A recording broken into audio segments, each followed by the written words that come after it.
Good afternoon and welcome to Brent Brown Ballpark on the campus of Utah Valley University for Game 2 of a 4-game series with the visiting St. Mary's Gales. Have made the trip from Moraga and they are here for game number 2 of a 4-game series. Last night the Gales coming out victorious 11-1 over the Utah Valley Wolverines. But today is a brand new day if you're Utah Valley, as they will look to try to even up this series, and they will send the left-hander Jackson Kofer to the mound as he is going through his warm-up tosses, just about set ready to go a few minutes early before the noon start time. Let's give you the starting lineups for the St. Mary's Gales. Leading off will be shortstop number 1, Brett Rosso.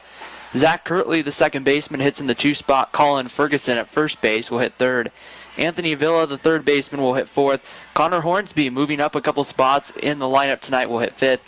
It's going to be Anthony Gonsolin hitting in the 6th spot. He'll be in right field. Ian McLaughlin behind the plate hitting 7th. And Logan Steinberg, designated hitter, hits 8th. Joey Fisk will round out the order and bat 9th. And pitching today is going to be, for St. Mary's, it's going to be Johnny York, another left-hander. St. Mary's in the blue tops and the gray pants. Utah Valley in the green tops and the home white pants. We're just about set ready to go as Brett Rosso stands in to the box. And we're about set ready to go. I'm Ryan Pickens, getting ready for this 1 of 2 today. A doubleheader. Kofer set on the mound, kicks and delivers home. And the first pitch is a called strike, and we're underway at 11:56, so a few minutes before the noon scheduled start time. Kofer set with the 0-1, kicks and delivers home, and that one swung on and missed, and it's quickly no balls and 2 strikes. Rosso, Kirtley, and Ferguson, the first 3 up here in the top of the first, will set the Wolverines defensively for you here momentarily. The 0-2 pitch, Kofer delivers, and that's a fastball. It stays off the plate. It's 1 ball and 2 strikes. In left tonight, it will be Cade Andrus, Seth Rainier in center, Mark Kruger in the outfield. As Kofer set with the 1-2, the kick and the delivery home is going to be a bouncing ball hit to second. Zach Fuller's there, fields it cleanly. The throw pulls off first base Gothberg, and they're going to say that getting the throw pulled them, and that will be an error on Fuller on the throw, and St. Mary's has Brett Rosso on here to open up the first inning as Zach Kirtley will stand to the plate. On the infield, it's going to be Schlehuber at third. At short, Grayson Bogdan, Zach Fuller at second, Spencer Gothberg at first, and Jake Atkinson behind the plate, as Zach Kirtley will stand in from the right side. Rosso a decent-sized lead over at first, and Kofer taking a long look at first. Kicks and delivers home. Rosso going. The throw down by Atkinson is not in time, and Brett Rosso stole that one cleanly. He got a very good jump, and then the throw came high. Atkinson able to quickly get it down there, but just not in time to get Rosso. So Rosso gets the stolen base for St. Mary's. And already St. Mary's getting a runner in scoring position. They had some very good success last night in the ball game, hitting with those runners in scoring position.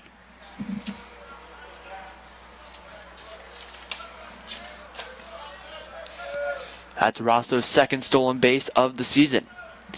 The 1-0 pitch coming to Zach Kirtley. As Kofer takes a look at second base, delivers. Kirtley lays down the bunt. Kofer's going to field at his only place first. He turns and throws, and that throw pulls Gothberg, and safe once again is going to be Kirtley. It would have been pretty close, and they're going to give Kofer an error on that, and St. Mary's with runners on the corners with nobody away. And that will bring in Colin Ferguson. Ferguson had 3 RBIs last night for St. Mary's. Got him in the couple sacrifice flies for the Gales. So he found a way to get the run home, which was the thing that mattered last night. So a big situation here for Kofer, the freshman from Henderson, Nevada, on the mound. Looking to try to see here as Utah Valley will give up the run for the double play. Kofer's going to throw over to first, and getting back standing up is Kirtley. Brett Rosso over at third. It's going to be Zach Kirtley over at first for St. Mary's. Outfield playing Ferguson to pull. A lot of room out in left center field as Seth Rainier shaded over towards right center. Kofer gets the sign from Atkinson takes a look over at first, another long look, and he'll throw back over. Kirtley back standing up. Kirtley with a little more of an aggressive lead than what you would typically see, especially this early on in the ball game. St. Mary's a team that will play station to station. They will look to take that extra base. Kofer working from the stretch. Long look into Jake Atkinson, gets the sign, and will throw back over. Kirtley's going, and they have him caught in a rundown. Over at third, and now breaking for the plate, and coming home is Rosso. The throw, not in time. So Rosso, St. Mary's does exactly what they wanted there. Get the attention of the pitcher to throw over to first. Rosso breaks for the plate, and he comes in to score, and St. Mary's is taking a 1-0 lead. And pitching coach Dave Carter is going to go out to the mound here and get a quick visit here out to Jackson Kofer. As Kofer in his previous starts this year, this is his 4th start of the year. His first one he threw 4 innings against Cal State Northridge. 4 hits and only allowed 1 run that wasn't earned. Long Beach State he went 5 1/3, 7 hits, 2 runs, and then he had 9 strikeouts last Sunday against San Francisco down in the games down in Albuquerque, New Mexico. So Kofer coming off of his longest and probably his best outing of the season finds himself in some early trouble here, down 1. As Colin Ferguson stands back into the plate. Ferguson has yet to see a pitch. Anthony Villa to follow on deck. Kofer set from the stretch. Kicks and delivers home and gets the fastball that hits the inside corner for a called strike, 0-1. You can't get too worried about the base runners. Jordan and I talked a little bit about that last night, that it's easy to particularly get worried about what the base runners are doing, but a lot of times you have to focus on just hitting your spots as a pitcher. No balls and a strike. Kofer set. Takes a look at second. Now he'll turn off the mound and look as Kirtley back to second base. 1-0 St. Mary's. The Gales getting the first 2 men on and able to find a way to produce runs. No balls and a strike to Ferguson. Kofer kicks and delivers home. That's on the inside corner for another called strike, and it's 0-2. So Kofer's found a way to hit that inside corner well tonight. I guess I should say this afternoon, since it's just a couple of minutes past 12 and bright sunshine out, as he has painted that inside corner, especially here to Ferguson. The 2 strikes have both been fastballs on the inside corner. No balls and 2 strikes, set, ready to go. Kofer from the stretch checks the runner, kicks and delivers home, and Ferguson grounds that one up the middle. Fuller back steps and throws over to first in time and gets the first out of the first inning.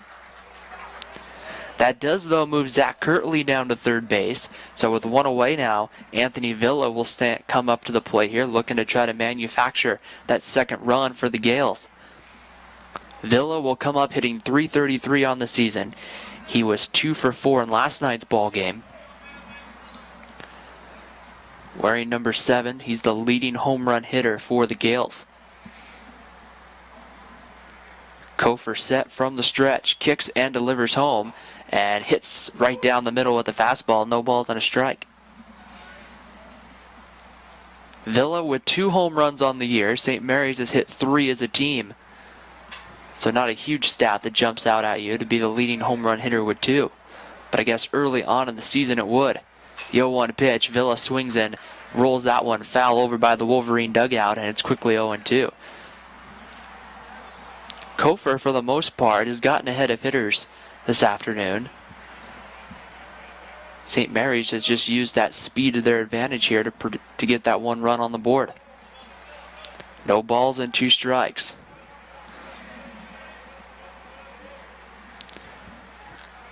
Infield's going to come up for Utah Valley, and Kofer is going to have to step off the mound. Zach Kirtley started to break like he was going to come home, like he was going to try to make a break for the plate there. And I think that just got Kofer to kind of step off the mound. 0-2 pitch to Villa is on the inside corner and just a little bit high and tight, and it makes the count 1 ball and 2 strikes. Connor Hornsby in the on-deck circle for St. Mary's. 1 ball, 2 strikes. Kofer set, ready to go again. Kicks and delivers the 1-2 pitch. That one just stays low and away, and it evens the count at 2-2. So 2 balls and 2 strikes the count. Infield coming in with Gothberg and Fuller playing about a step off the grass. Big hole on the left side there for Villa. If he should choose to pull, a lot of grass out there in the outfield. The 2-2 pitch is going to be swung on, hit the other way, and that's going to go down into the St. Mary's bullpen. The Gales 11 runs on 15 hits in last night's ball game. Looking to keep those bats alive here this afternoon. 2 balls and 2 strikes the count. Kofer from the stretch. Gets the sign, kicks and delivers home, and that's swung on and missed, strike 3. And Jackson Kofer gets his first strikeout of the ball game. And there's 2 away in the first inning for Connor Hornsby, as Kofer just kind of settled back in and challenged Villa with a fastball, and Anthony Villa just swung right through it. So with 2 away now, the infield will go back into normal depth. The outfield will play straight away as Connor Hornsby stands in. Hornsby in left field today for St. Mary's, wearing number 20. Hornsby was 2 for 4 in last night's ball game. And Kofer gets the sign. We're set, ready to go again. Kofer delivers home and gets the outside corner again with the fastball, 0-1. He's been able to paint that outside corner to right-handers and the inside corner to lefties. No balls and 1 strike to count. A little bit more wind today here at Utah Valley University. Last night, a very calm night for baseball. No balls and a strike. Kirtley breaks for the plate, then stops. And again, hitting that outside corner with the fastball was Jackson Kofer, and it's quickly no balls and 2 strikes. No balls and 2 strikes to count on Connor Hornsby. Kofer a chance to get out of the first inning with only allowing a run and without allowing a hit. The 0-2 pitch on its way. That's a fastball. It stays well away, and it's 1 ball and 2 strikes. Kofer, a pretty quick worker, trying to see if he can get into the weekend rotation when WAC play begins in a couple of weeks. 1 ball and 2 strikes. Kofer from the stretch, looks in, delivers the 1-2 bunt showed. He's going to lay it right back to the pitcher. Kofer's going to field it cleanly, throw to first in time, and the top of the first is going to come to an end. But St. Mary's, once again, is able to produce a run in the first, and at the end of the top of the first, it's St. Mary's 1, Utah Valley coming to bat right here on WolverineGreen.com.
Bottom half of the first inning here on WolverineGreen.com. The Utah Valley Wolverines coming up to bat for the first time today, and this will be their lineup as they will hit in this order, very similar to last night's lineup.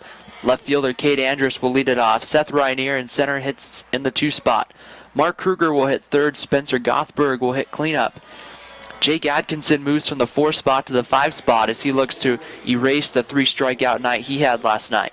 Tate Harding, a designated hitter, hits 6th. Jordan Schlehuber hits 7th. Grayson Bogdan 8th. And Zach Fuller rounds out the order as the left-hander Johnny York kicks and delivers the first pitch. Fastball, which gets in at the knees. And we're back underway in the bottom of the first inning. Defensively, it's going to be Hornsby in center, or in left, Fisk in center, and then Gonsolin in right, as the 0-1 pitch misses low and away for a ball and evens the count at 1-1. Anthony Villa at third, Rosso at short, Zach Kirtley at second, Ferguson over at first, and McLaughlin behind the plate, as the 1-1 pitch from York is swung on and missed by Andrus as he took a big cut there and came up empty. Johnny York, the left-hander, is set ready to go from the windup. Getting the sign from McLaughlin, the 1-2 pitch is a breaking ball that sits just off the corner of the plate for a ball, and it's 2 balls and 2 strikes. Cade Andrus, a good eye there. Hard pitch to lay off. York making his 4th start of the season as well for St. Mary's. The 2-2 pitch, a breaking ball, and that one sits low and inside, ball 3, and the count runs full to Cade Andrus, 3 balls and 2 strikes. York last pitched last weekend against Cal State Northridge, went 2 1/3, gave up 5 hits and 3 runs as Andrus swings and misses. And the first out of the game for Johnny York is a strikeout, and Cade Andrus goes down on strikes, and that brings up Seth Rainier. Seth Rainier last night, 1 for 3 in the ball game. Had a couple of nice at-bats, though. And now he'll stand in here trying to get something going against the lefty as we have a battle of southpaws. And the pitch comes, and that's a fastball that hits the outside corner. No balls and a strike. So Utah Valley will go Andrus, Rainier, Kruger, Gothberg, Atkinson, Harding, Schlehuber, Bogdan, and Fuller. The 0-1 pitch, and that one stays well away, and it's 1 ball and 1 strike. Playing Rainier to pull, some holes out sitting in right center field. The 1-1 pitch, and Rainier swings through it. Looked like there that Johnny York went to his changeup and just kind of fooled Rainier as Rainier was sitting fastball. 1 ball, 2 strikes. York kicks and delivers home the 1-2 pitch, and that bounces in the dirt for a ball, and the count goes to 2-2. A great afternoon for baseball here in Orem, Utah. I don't think there's a cloud in the sky. Well, I'll see a couple, but for the most part, bright sunshine up into the 50s. It's going to be a nice day here at Brent Brown Ballpark. And the 2-2 pitch, Rainier grounds out one to third, fielded by Villa. His throw across the diamond in time, and there's 2 away. So with 2 outs, Mark Kruger will come to the plate. Kruger got a hit last night later on in the ball game for Utah Valley. And that was good, as Mark Kruger's been a little slow to start for Utah Valley this year. Kruger looking to try to get hot right before the start of whack play. And the first pitch is going to be on the inside corner for a strike, 0-1. Kruger hitting 184. He's 7 for his first 38. York set from the windup, kicks and delivers home, and Kruger chased that one, and he did go, and it's going to be a strike, 0-2. Kruger there, I think, did not expect that one to break off the plate as quickly as it did, because it just kind of fell off the table, as they would say, and it goes for strike number 2. So York ahead of Mark Kruger, no balls and 2 strikes. York set, ready to go. Kicks and delivers home the 0-2 pitch. Swung on and missed, strike 3. And Johnny York gets his second strikeout of the first and of the game as Utah Valley goes 1-2-3 at the end of 1 from Brent Brown Ballpark. St. Mary's 1, Utah Valley 0.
The start of the second inning at Brent Brown Ballpark here on WolverineGreen.com.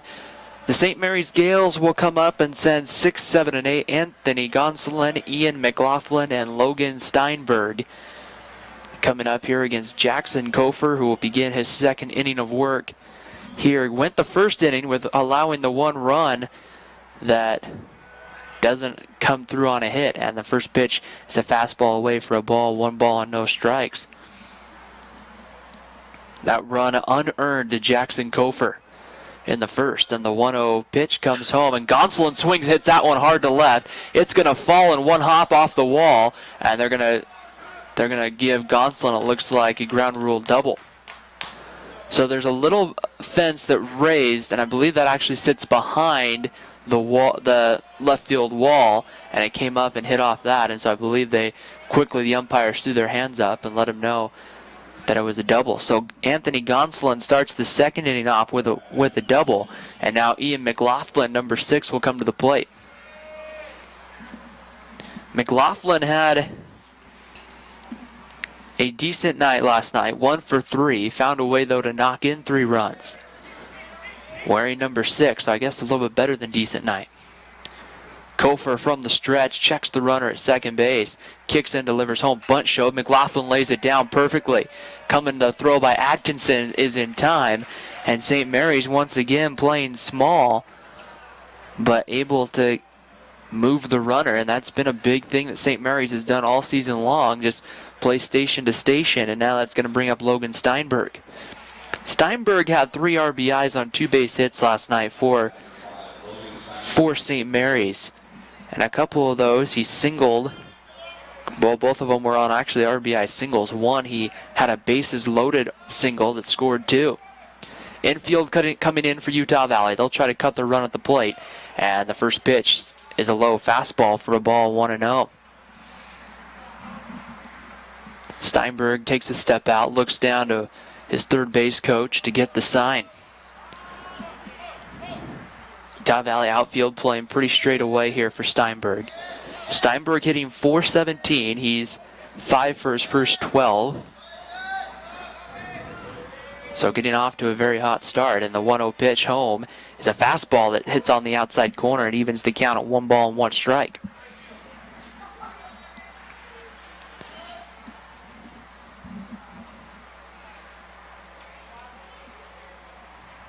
Big hole once again for Steinberg on the left side.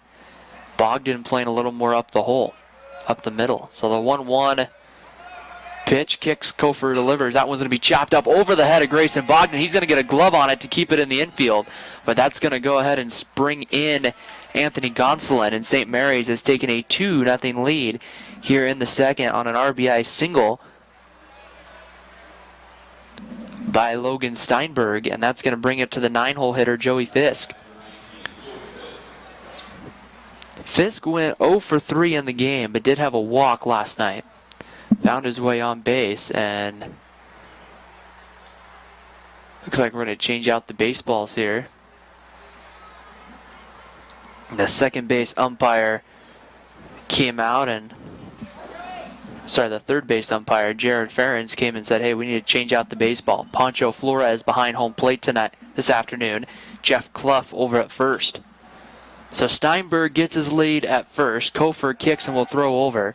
And back is standing up is Steinberg. A pitcher can bring his leg straight up and throw. What he can't do is can't turn and make a motion towards home. So you'll see, especially left-handers, a lot of times they'll bring their leg straight up and decide before they throw over. There's a quick toss over. Steinberg dives back safely under the tag.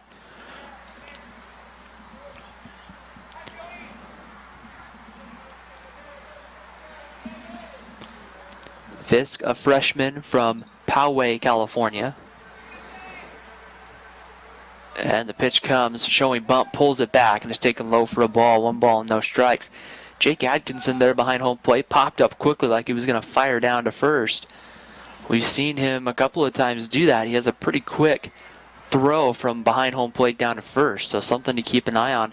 If you're St. Mary's, you might not want to linger too far off first base. Steinberg with a decent lead, not super aggressive, and there's Atkinson again, pops up like he's going to throw, but doesn't as the pitch comes low and away. 2 balls and no strikes the count. Kruger playing a few steps in right field. Steinberg gets his lead. Again, kind of getting, maybe a 4 or 5 step lead over at first. And the throw back over. Steinberg's back standing up again. Kofor definitely a little more concerned with runners on base for Utah Valley. Typically moves relatively quick on the mound, but when that base runners have gotten on, he's slowed down. 2-0 pitch on its way. A fastball. It stays again high and away. 3 balls and no strikes. So Jake Atkinson will take a quick moment and go out and have a conversation with his pitcher. Try to get him in on the same page. Infield up the middle, a double play depth with Fuller and Bogdan looking for that ground ball.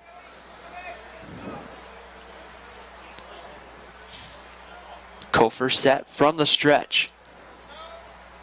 Kicks and delivers the 3-0 pitch. A fastball. Fisk taking all the way, and it's over for a called strike, and it's 3 balls and a strike. So now 3-1, still a good fastball count if you're Fisk.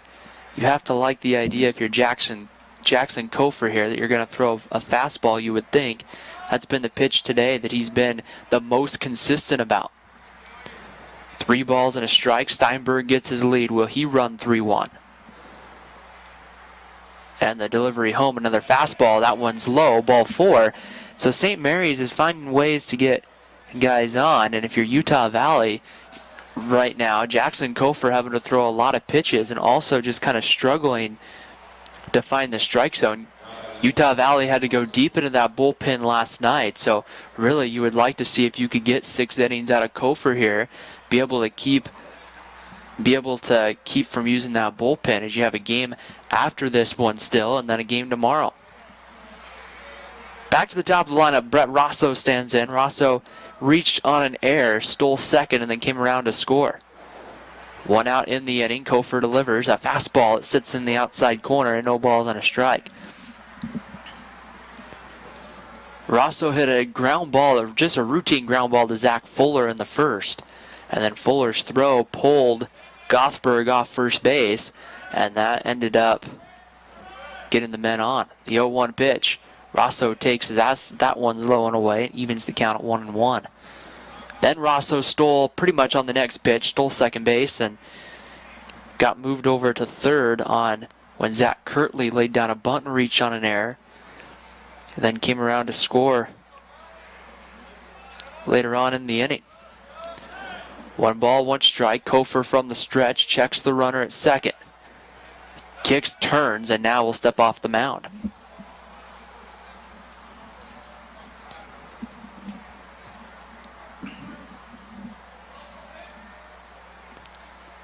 St. Mary's could lay down a sacrifice bunt here, try to move him to second and third for Zach Kirtley.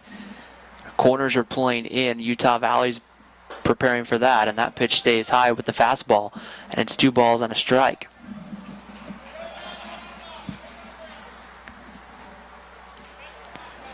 Two balls and 1 strike. A big hole out in left center field for Brett Rosso. Rainier shading him towards right center.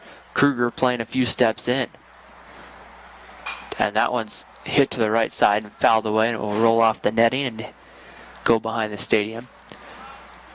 312 to right, 305 directly down the lines here at Brent Brown Ballpark. Deep spot, I believe, I want to say is 408. And that's a dead center.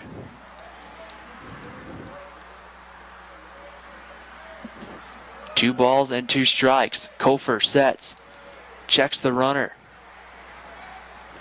Kicks and delivers the 2-2 bunt showed. Pulls back, snap throw to first. Getting back in under the tag was Joey Fisk. And now the count's run full to Rosso. Gothberg started to charge and then quickly took about 3 steps back, and the throw came down, but he just couldn't get the tag down in time. So 3-2, we'll see if St. Mary's here with 3 balls and 2 strikes on Rosso will consider sending the runners. Steinberg gets his lead at second. Fisk gets his lead over at first. And stepping off the mound will be Jackson Kofer.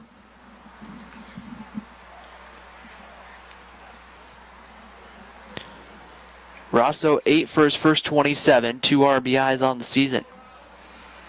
He's done a good job here in this one of finding ways to get on base. Delivery comes home. That one's lined into right center field, and Rainier won't get there. It's going to fall. Coming around third, Steinberg's going to score. And going down to third is going to be Joey Fisk. And it is a 3-0 lead for St. Mary's. So that station-to-station baseball paying off if you are St. Mary's. And now Jake Atkinson will go out and try to calm down Jackson Kofer, as what you want to avoid is what happened last night when St. Mary's all of a sudden piled on a 4 spot or a 5. They piled on 2 4 spots last night in the 4th and the 5th inning. Here comes Zach Kirtley. Kirtley reached on an error and also stole a base. Runners will be on the corners here, as getting his lead over at first base is Rosso. Got to watch here. There's a very good chance he might be going. Already stolen 1 base in the game, and Kofer, aware of that, throws over and gets Rosso back to the base. Gothberg going to hold him on, which does open up a hole on the right side, but it also we know St. Mary's has done this before, first and third, where they were willing to send the runner. That's how Rosso scored earlier in the ball game, was he broke from third base when Kirtley broke for second.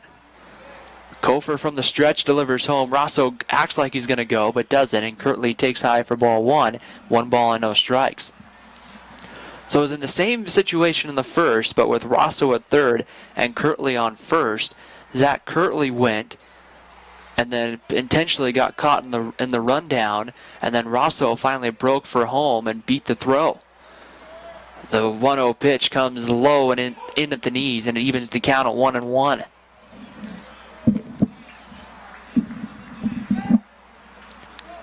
St. Mary's last night able to hit very well with runners in scoring position. Tonight they've been 2 for 5 so far in the early going. Kofer very patient out on the mound. Set, ready to go, the 1-1 pitch. Kofer takes a look at the runner. Kicks and will throw over, and back is Rosso to the bag. Colin Ferguson awaiting in the on-deck circle for St. Mary's. As the Gales looking to try to see here if they can try to put some distance early on between Utah Valley and St. Mary's. The 1-1 pitch, and that one's popped up by Kirtley. Gothberg going to go about 5 steps to his right, but it's going to go foul and out of the ballpark, and it makes it 1 ball, 2 strikes. To Zach Kirtley. Kirtley, a freshman from Highland, California, played at Redlands East Valley High School. Comes in and has had a pretty good start to his college campaign. He's 15 for his first 41 with 5 RBIs. 1-2 pitch on its way, swung on and chopped foul over towards the UVU bullpen. So we'll redo the 1-2. Kirtley went 7 for 11 in his first collegiate series that St. Mary's played. They opened at Seattle. Seattle, another team in the WAC. And the 1-2 pitch on its way. Breaking ball is going to be grounded to third. It's fielded cleanly by Schlehuber. The throw to first in time for the double play. And so just what the doctor ordered. If you're Jackson Kofer, you get a 5-4-3 double play to end the second and limit the damage St. Mary's will do. They do add 2. We head to the bottom of the second here at Brent Brown Ballpark. St. Mary's 3, Utah Valley 0. You're watching Utah Valley Baseball on WolverineGreen.com.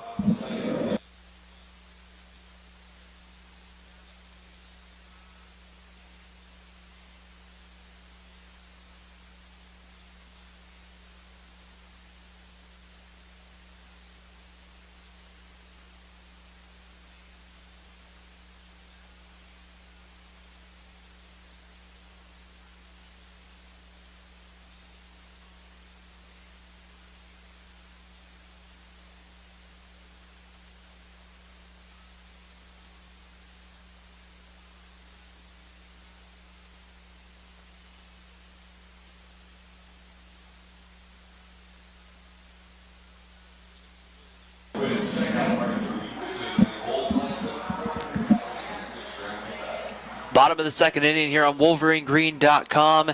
As the Wolverines come up, they went down 1-2-3 in the first, and they'll try to see what they can get going here, as it will be Spencer Gothberg, Jake Atkinson, Tate Harding, 4, 5, and 6 coming up against Johnny York, as York kicks and delivers the first pitch, and that's going to sit on the outside for a ball. It's 1 ball and no strikes. Gothberg 1 for 4 last night. Had a hard single, though. One of the first hits of the night for Utah Valley against Corbin Burns. The 1-0 pitch is swung on, hit hard past the diving third baseman Villa into left field for a base hit. So Spencer Gothberg gets the first hit of the afternoon for Utah Valley, and the Wolverines trying to see if they can cut into that 3-0 lead, as catcher Jake Atkinson will come up.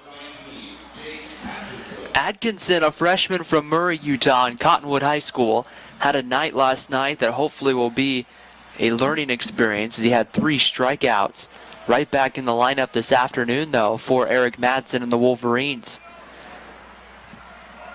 He's going to square around to show bunt, and time called by St. Mary's, and it looks like what they'll do is they will get some defensive alignment here from the dugout via Ian McLaughlin behind home plate. York working from the stretch. Atkinson turns to lay down the bunt, and he will pull it back and takes high for a ball. 1 ball and no strikes to Jake Atkinson. Atkinson hit a homer down in Cal State Northridge against Gonzaga. It's both him and Tate Harding went yard in that one. 1 ball, no strikes. York delivers home. Not bunting this time. Atkinson fouls that one away. It'll even the count of 1 ball and 1 strike. Atkinson takes a look over into the Utah Valley dugout, ready to go. St. Mary's at double play depth up the middle. Big hole on the right side, with Ferguson holding on Gothberg as that one misses low and away. Count goes to 2-1. Utah Valley last night had some pretty good at-bats. They took some good pitches. Just a lot of times they just couldn't produce runs when they got runners on base, and makes it for a long night when you can't put runs up on the board. And that one swung on, hit by Atkinson. That's going to fall into the gap and roll. Coming over to cut it off is Fisk, getting to third base, and they're going to hold Gothberg at third. So Jake Atkinson delivers a nice double, and Utah Valley looking now to see if they can't get their first runs of the ball game with Tate Harding coming up. Atkinson put it in the one spot where there was no way that Fisk was going to get there from center, and it just rolled out there into that deep kind of right center field area. And Atkinson able to get his first hit of the series with the double, and Tate Harding, the designated hitter, will come to the plate. Harding, wearing number 14, has 4 RBIs on the season. The freshman from Pocatello, Idaho, chops that one to short. Rosso going to come. It's going to hit off his glove. So able to advance down to third is Atkinson. And coming in to score is Gothberg. And Utah Valley's on the board here this afternoon. So we'll see how they rule that. They're going to give it a hit to Tate Harding. So credit Harding here with an RBI. Coming in to score is Gothberg. Atkinson with the heads-up base running there. When the ball goes high up and Rosso was trying to find it, Atkinson quickly shuffles down to third. So Utah Valley has the tying run on base, as we're going to have a visit out to the mound here by, I believe, head coach Eric Valenzuela in his second season at the helm of the St. Mary's baseball program. So the whole infield will come in along with McLaughlin behind home plate. It's a very nice sign for Utah Valley to get that early run across the board. Could help out Jackson Kofer a little bit here, getting some run support. York this year has been somewhat susceptible to a big inning. That game, he did allow 3 runs against Cal State Northridge. Kind of interesting. He only threw 48 pitches in that one before being pulled, but he walked 2 and did give up the 3 runs. Some of his other starts this year, he's been actually pretty effective against Eastern Michigan. 6 2/3, 7 hits, 1 earned, 3 walks, and 6 strikeouts. Jordan Schlehuber stands in and takes the first pitch fastball called strike, and it's 0-1. Schlehuber was 0 for 4 last night in the St. Mary's victory. Runners on the corners, the 0-1 pitch. That one in the dirt, blocked behind by McLaughlin, and that's going to hold Tate Harding at first base. Atkinson at third, Harding over at first. And we'll see now for the first time tonight, Johnny York is in a little bit of a jam. Outfield playing pretty straight away. Fisk might be playing a few steps in. The 1-1 pitch. That one swung out by Schlehuber, hit to left. Coming in, making a diving attempt and not making the play is Hornsby. A good attempt. Everybody moves up, and coming in to score is Jake Atkinson. So Schlehuber with the RBI on the single to left is a great play there by Hornsby in left to try to make the diving attempt, but the ball just kind of fell before he could get there. He quickly made the throw in to try to get Harding at second, but came up empty. And now Utah Valley with the tying run sitting at second base with still nobody out here in the second inning, and Grayson Bogdan coming up. You have to think here there's a good chance that Bogdan might lay one down here to move the runners up. York kicks and delivers, and that one misses low and away for a ball. 1 ball and no strikes. Bogdan not bunting there. Hitting 189 on the season. 7 for his first 37. 1 RBI, looking for RBI number 2. York from the stretch on the very far right side of the mound. The delivery there hits the outside corner with the fastball at 82 miles an hour and evens the count at 1 ball and 1 strike.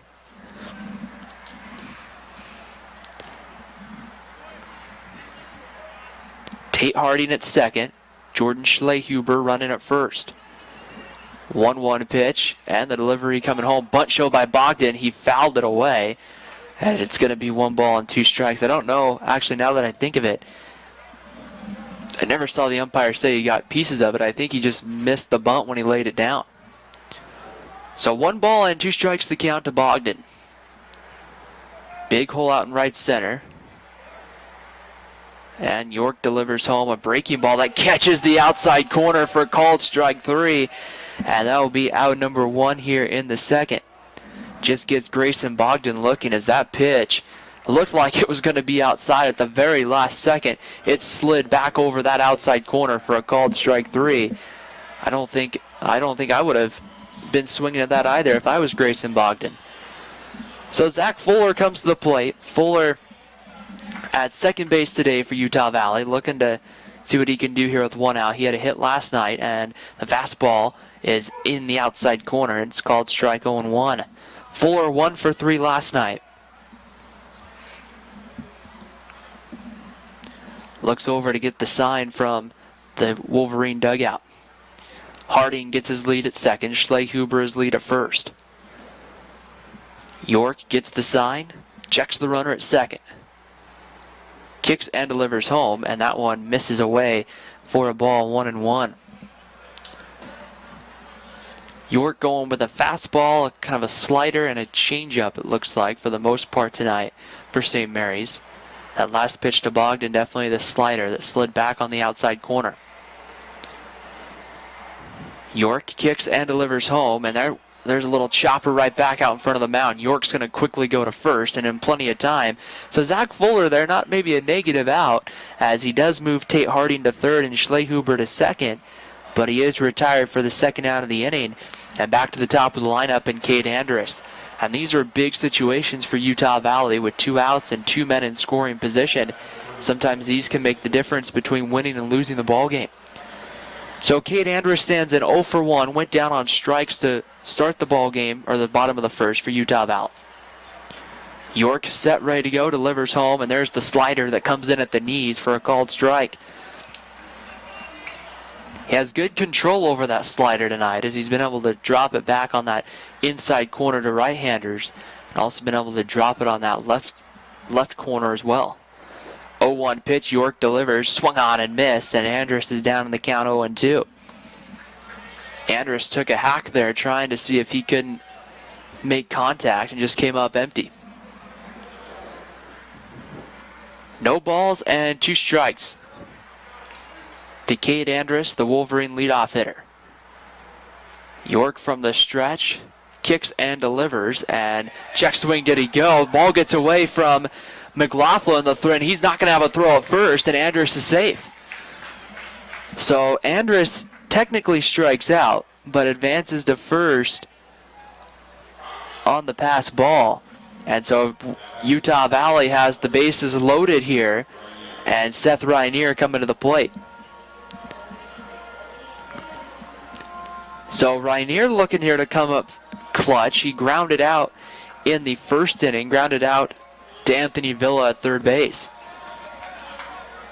Looking for a very big RBI. York from the stretch. Checks the runner at first, kicks and delivers home, and there's a slider in there at the knees, and it's 0-1. Utah Valley has sent 8 men to the plate. Mark Kruger awaits on deck.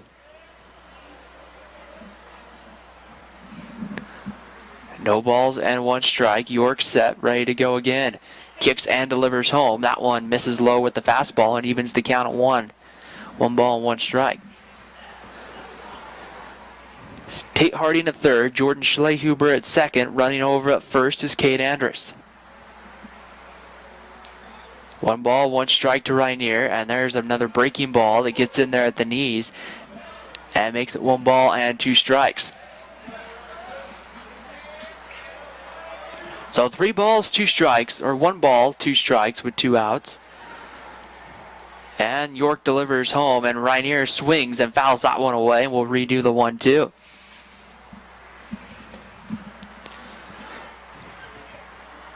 St. Mary's playing straight away defensively, shading a little bit with Fisk into that left center field gap. Rainier with a slight open stance. 1-2 pitch coming home from York, swung on and fouled back again to the backstop. So we'll redo the 1-2. So Rainier standing in there and battling in this at-bat here, putting himself in a position to see more pitches.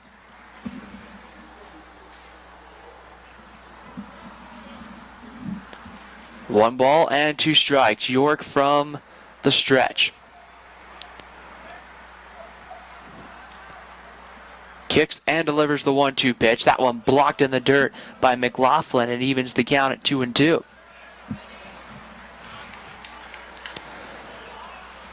So 2 balls and 2 strikes to Seth Rainier.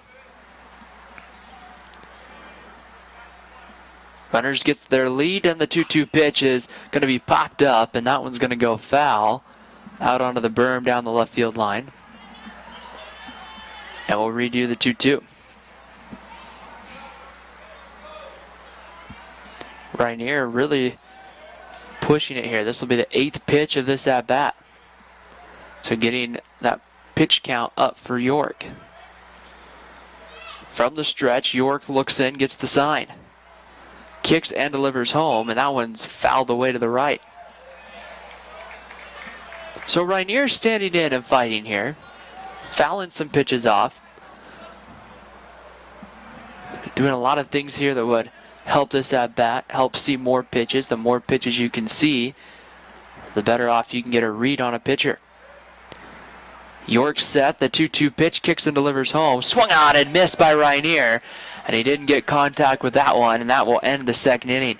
But the Wolverines do plate 2 here in the second at the end of 2 complete from Brent Brown Ballpark. St. Mary's 3, Utah Valley 2. You're watching Utah Valley Baseball on WolverineGreen.com.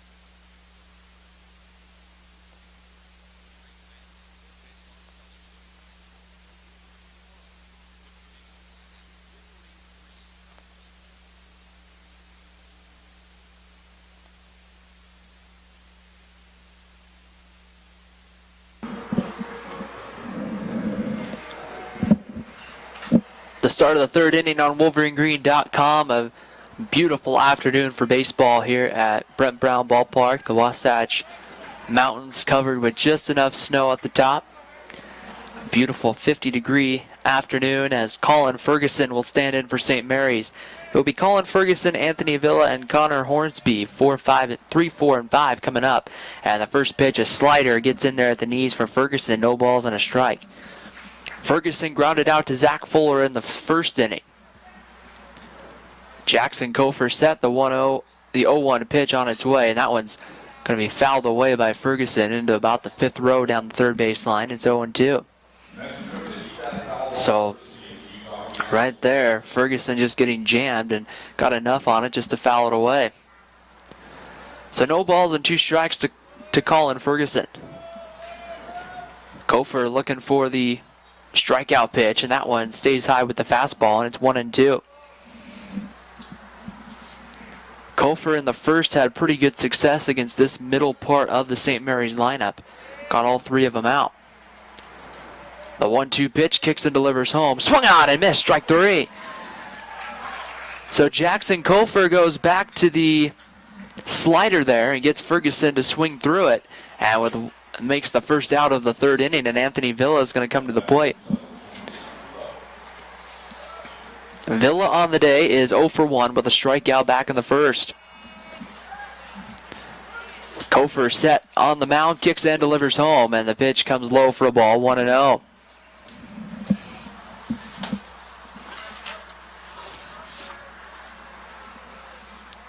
Kofer been working relatively quick, not extremely quick, but it's done pretty well on the day, and the pitch comes in there, and that's a called strike at the knee, at the belt, and it's 1-1.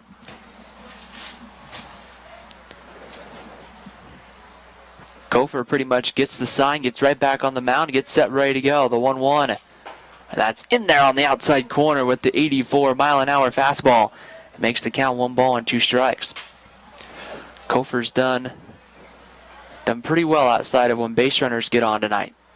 There's a pitch that stays outside. It evens the count at 2-2.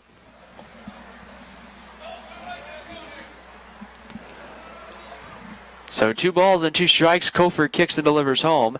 And did he go? Appeal down to first. He did. Strike 3. So back-to-back strikeouts for Jackson Kofer here in the third as Anthony Villa goes down. And with 2 outs, Connor Hornsby is going to come to the plate.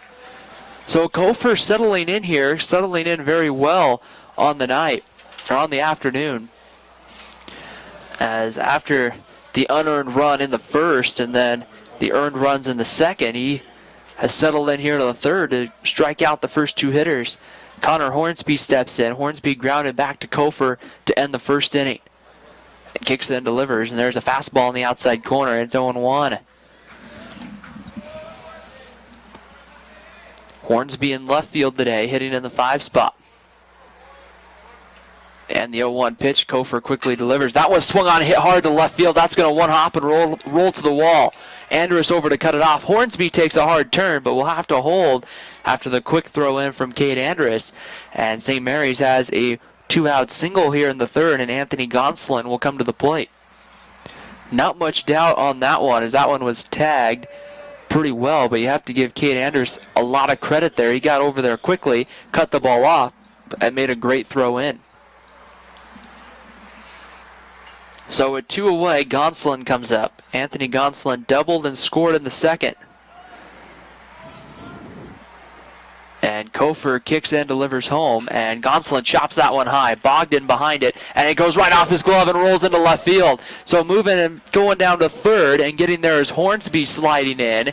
And the error on Grayson Bogdan. I don't see any other way you're going to be able to rule that, and it will be an error against Bogdan, as that one was just when it looked like he got kind of confused of whether he wanted to underhand field that or whether he wanted to field it upright, and it looks like what he did was he just went to field it upright and didn't close the glove. So St. Mary's with 2 outs. It will be officially an error on Grayson Bogdan after a very clean game fielding-wise for Utah Valley last night, their 3rd error of the afternoon. And now it's going to bring up Ian McLaughlin. McLaughlin 0 for 1, while his sacrifice bunted in the second that moved Gonsolin down to third. Runners on the corners with 2 outs. We'll see if Kofer can get out of it. Kick and deliver home, and McLaughlin swings through the fastball, and it's no balls and a strike. Kofer's done really well tonight with no guys on base, but when base runners have gotten on, he's been a little more deliberate and a little more shaky.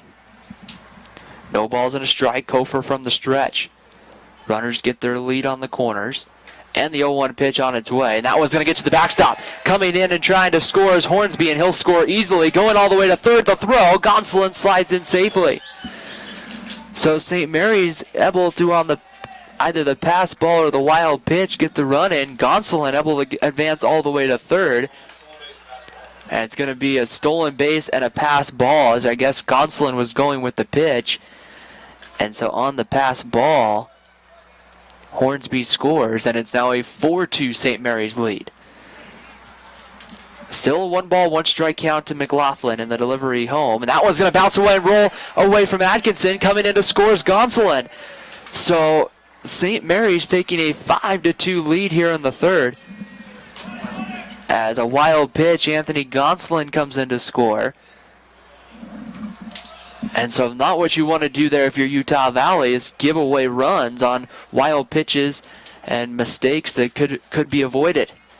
So 2 balls and 1 strike to count. McLaughlin stands in with the bases cleared. Set, kicks, and delivers Kofer.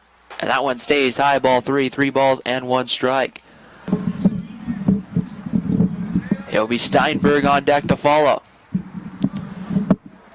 Kofer set, kicks, and delivers a 3-1 home. A fastball, it sits and paints the inside corner, and it's 3-2.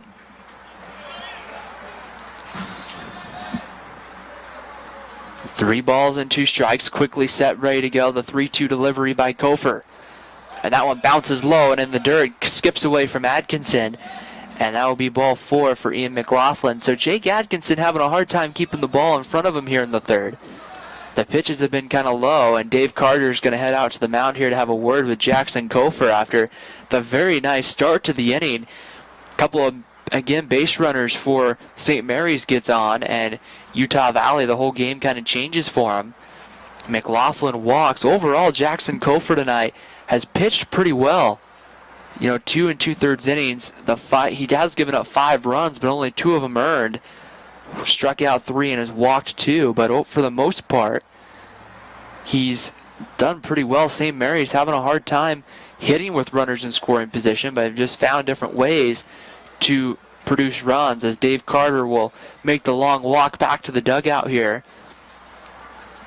as Logan Steinberg will step in. Steinberg had 3 RBIs in last night's ball game. He is 1 for 1 tonight with an RBI single and came around to score in the second inning. McLaughlin getting his lead over at first.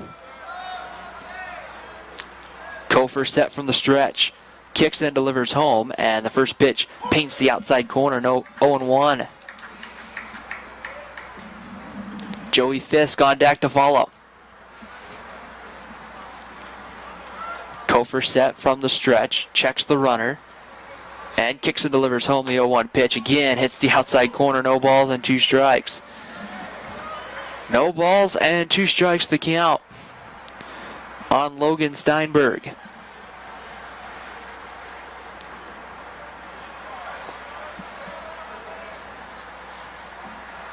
Kicks and delivers home, and Steinberg grounds out one to second. Fuller's there, makes the play. The throw to first, a little low, but Gothberg able to pick it out of the dirt, and that ends the third inning. But St. Mary's does some more damage. They score 2 runs. We head to the bottom of the third on WolverineGreen.com. St. Mary's 5, Utah Valley 2.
Bottom half of the third on WolverineGreen.com. The Wolverines send up 3, 4, and 5. Mark Kruger, Spencer Gothberg, and Jake Atkinson here in the bottom of the third inning. Mark Kruger 0 for 1, went down on strikes in the first.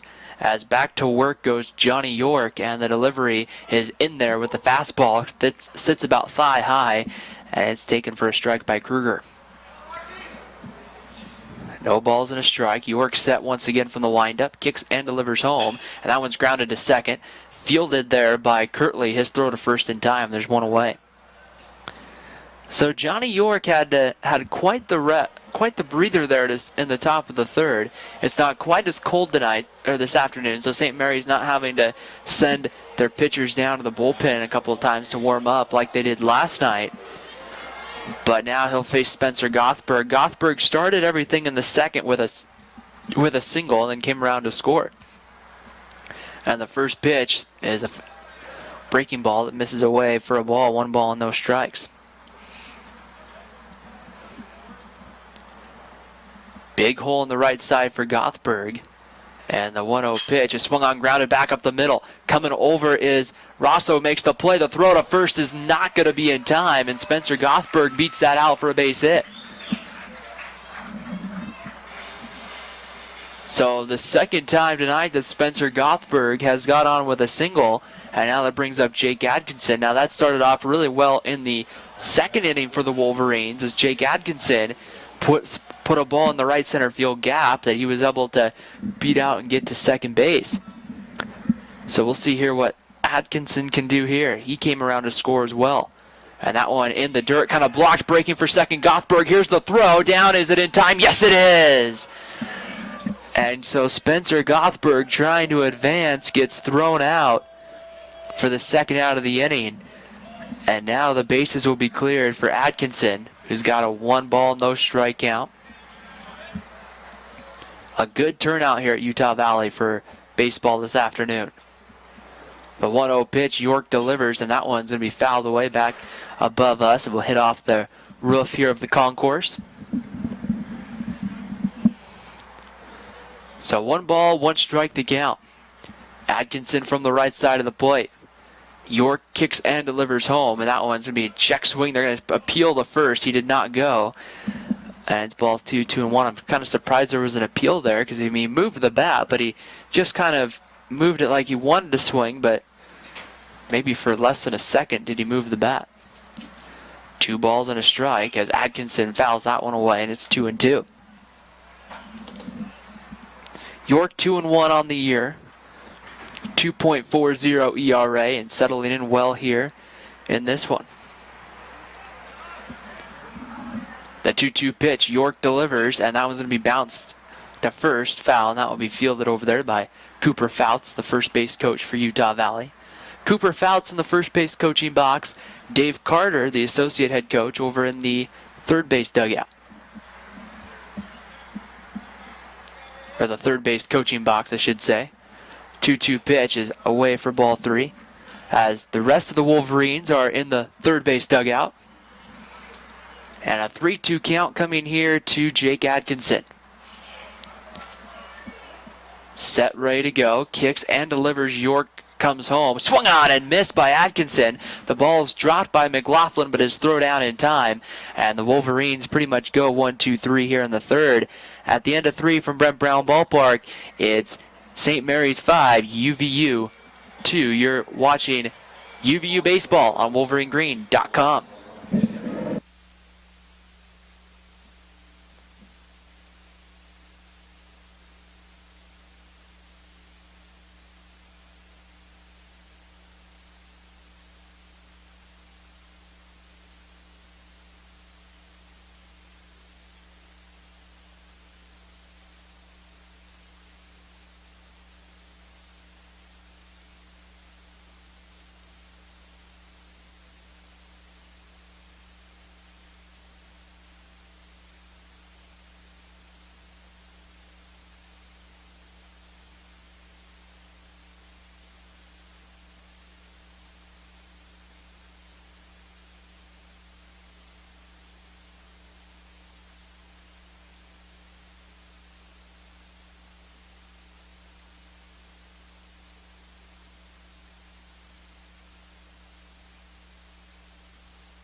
Start of the fourth here on WolverineGreen.com as everyone gets set, ready to go. Here for the top of the fourth inning, it will be 9-1-2 for St. Mary's. Joey Fisk to lead it off. It will be Fisk, Rosso, and Kirtley. 9-1-2. And the pitch comes home. Fisk shows bunt and pulls it back. Fisk back in the second inning, walked and then got stranded at third. And that was his only at bat of the game. Back when St. Mary's is able to put two on the board, and the 1-0 pitch is going to be swung on, grounded to short. Bogdan is there, fields it cleanly. The throw across the diamond in time, and there's one away here in the fourth inning. So a nice ground ball out to begin the fourth, and now back to the top of the lineup for St. Mary's with Brett Rosso. Rosso reached on an error 4, stole second base, and then ended up coming home on I guess what's officially called a stolen base when he came in to score. Yeah, because he's got 3 stolen bases on the night. And the first pitch is taken on the outside corner for a ball, 1-0. Rosso in the second inning got a RBI base hit. And then got stranded on in the double play.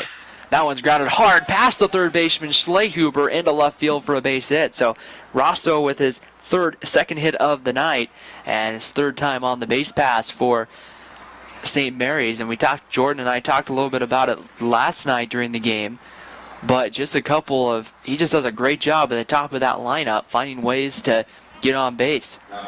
And that's going to bring up Zach Kirtley. Kirtley in the first reached on an error, stole a base, and then got stranded at third. In the second, he had a hard ball to Jordan Schlehuber, but Schlehuber started the quick 5-4-3 double play. Kirtley with that big open stance, that front foot almost out of the batter's box before he pulls it up, and there's a fastball taking strike, no balls and a strike. The first of 2 here today from Brent Brown Ballpark. Game 2, about 30 minutes to follow after this one.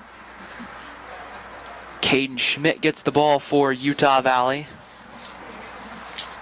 Going up against here as Kofer throws over to first. Drew Strootman for St. Mary's. So extra double dose of baseball here from Brent Brown Ballpark, and I don't think you could ask for a better day for a double dip than we have today for baseball in Utah. 0-1 pitch, runner goes. That one's hit hard and right over towards the St. Mary's dugout. It's a good thing there's a screen there, because if not, you would have had about 5 or 6 of the Gales there, I'm sure, ducking for covers. That one was a rocket hit over towards the dugout. No balls and 2 strikes the count to Zach Kirtley. Kofer set from the stretch, checks the runner over at first, Rosso. Rosso not going, the breaking ball, had a hard time controlling it there, and he keeps it away for a ball, 1 ball and 2 strikes.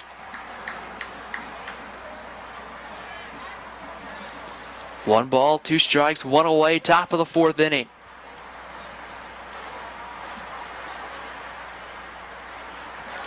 Getting his lead over is Rosso. And Kofer throws over, and Rosso's caught in a rundown. Gothberg over to Fuller, back to Gothberg, who nails the tag. And that will be officially a 1-3-4-3. Caught stealing.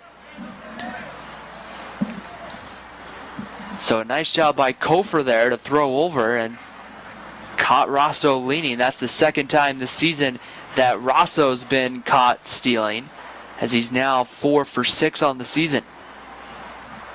And the 1-2 pitch is swung on by Kirtley, hit to center. Seth Reinier traces over and makes the catch. And the fourth inning comes to an end for the St. Mary's Gales, but the Gales able to get the leadoff man on, or able to get a man on, but Jackson Kofer ends the stretch. We head to the bottom of the fourth here at Utah Valley University. Gales 5, Wolverines 2 on WolverineGreen.com.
Bottom half of the fourth here on WolverineGreen.com. The Wolverines trail 5-2 to St. Mary's as they look to try to cut into the lead as York delivers the first pitch away for a ball to Tate Harding, and it's 1 ball and no strikes.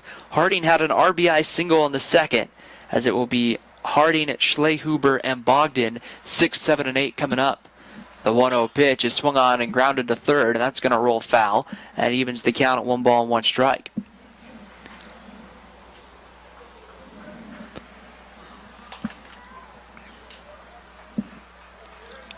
Harding with 5 RBI, 6th RBI of the season with the base hit.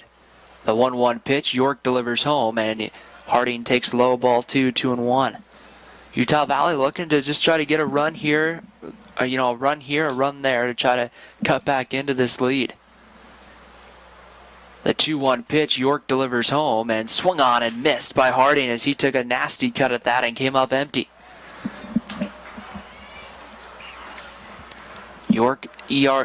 Johnny York's ERA down to about an even 3. 2 balls and 2 strike. York kicks and delivers home, and that one's grounded to third. Fielded cleanly by Villa. His throw across the diamond in time. There's 1 away. And that's going to bring up Jordan Schlehuber. Schlehuber had a RBI single in the second inning to kind of help UVU get their second run of the ball game before stranding the bases loaded to end the inning. So a quick mound visit here made by Ian McLaughlin, and he'll now go head behind home plate. Schlehuber had a nice, it was a hard hit single too, which was nice to see. Schlehuber 7 for his first 41, his 7th RBI of the season on that single, and there's a called strike in at the knees on the outside corner.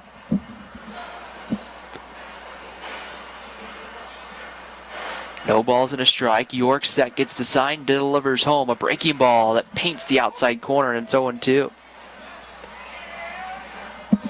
No balls and 2 strikes the count on Schlehuber. Kicks and delivers home the 0-2 pitch, and that one sits low and away, and it's 1 ball and 2 strikes. Grayson Bogdan in the on-deck circle.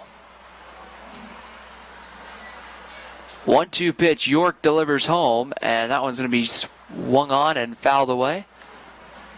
We'll redo the 1-2.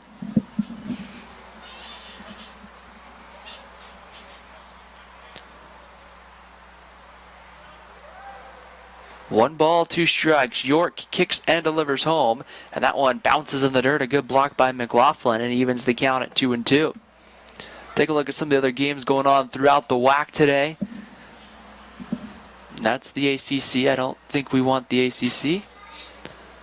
I love the ACC. I'll flip down as Jordan Bianucci prepares to get ready to go. That one's down the third baseline, and they're going to rule that one foul. And that was close. They called it foul, so heading back into the box will be Jordan Schlehuber.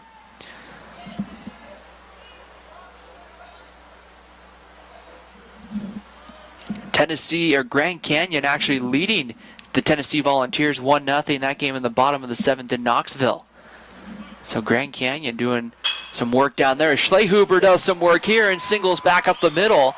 So Jordan Schlehuber with his 2nd single of the game. And so he's 2 for 2, and that brings up Grayson Bogdan. It'd be good to see Schlehuber just get hot going into whack play. And now that's going to bring up Grayson Bogdan. Bogdan got called out on a called strike 3 on a slider from Johnny York that, I mean, probably one of the best pitches I've seen. Is that pitch just started in the other batter's box, Bogdan let it go, and then it just hit that outside corner perfectly. So not the strikeout that you want if you're Bogdan, but a great pitch if you're York, as Grayson Bogdan swings through it and misses the first pitch. No balls and a strike.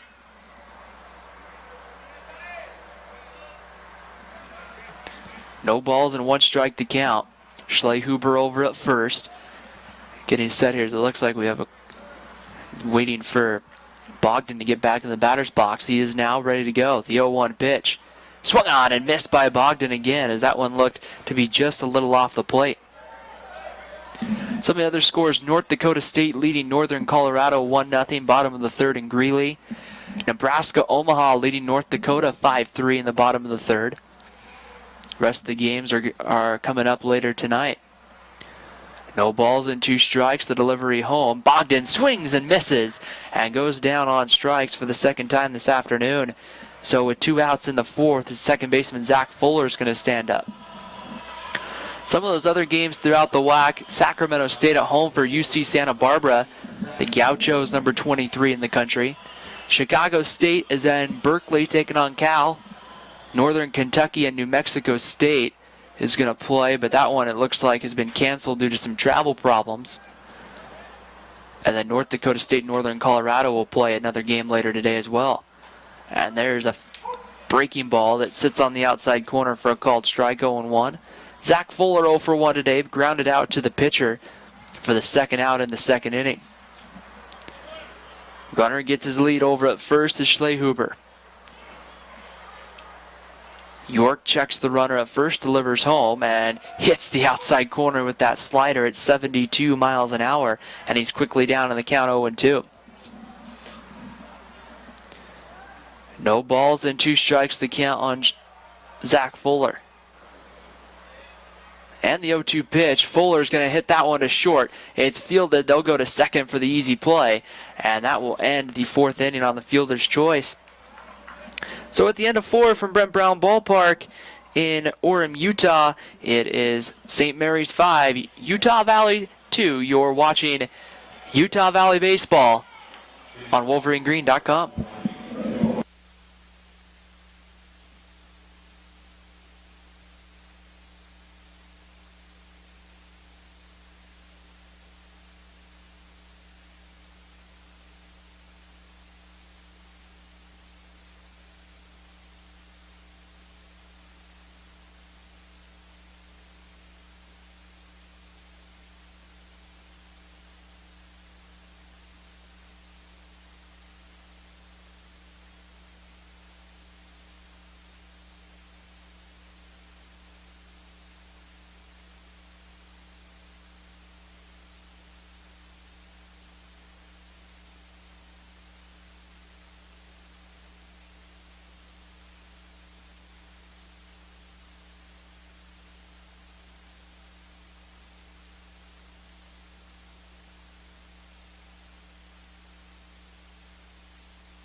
WolverineGreen.com, the top of the 5th inning here at Brent Brown Ballpark. St. Mary sends up 3, 4, and 5. Colin Ferguson, Anthony Villa, and Connor Hornsby coming up. And Kofer delivers the first pitch. Ferguson pops that one up, and it's going to go foul, and it'll be no balls and a strike. Schlehuber started to take a few steps to his left and then realized that that ball was going to be foul. No balls and a strike as Kofer delivers the fastball that gets on the inside corner. It evens the count at 1 ball and 1 strike.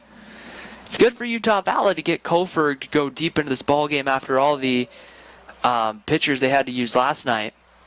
And the 1-1 pitch, Kofer kicks and delivers. And that one swung on by Ferguson, hit out to left. Kruger going back on the warning track, and it's going to be off the base of the wall. Ferguson takes the turn. He's going to head into second, and he'll be there with a stand-up double. And that one just missed getting out of the ballpark. And so Colin Ferguson has himself a double to start the 5th. And that's Ferguson's 9th double of the season. And that's going to bring up third baseman Anthony Villa. Villa 0 for 2 has gone down on strikes, swinging both times. So Kofer's had some good luck tonight with Anthony Villa. Kofer working from that left side of the rubber.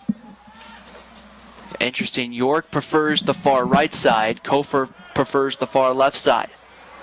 Kofer kicks and delivers home, and that's on the outside corner for a called strike, 0-1. It will be Connor Hornsby on deck to follow.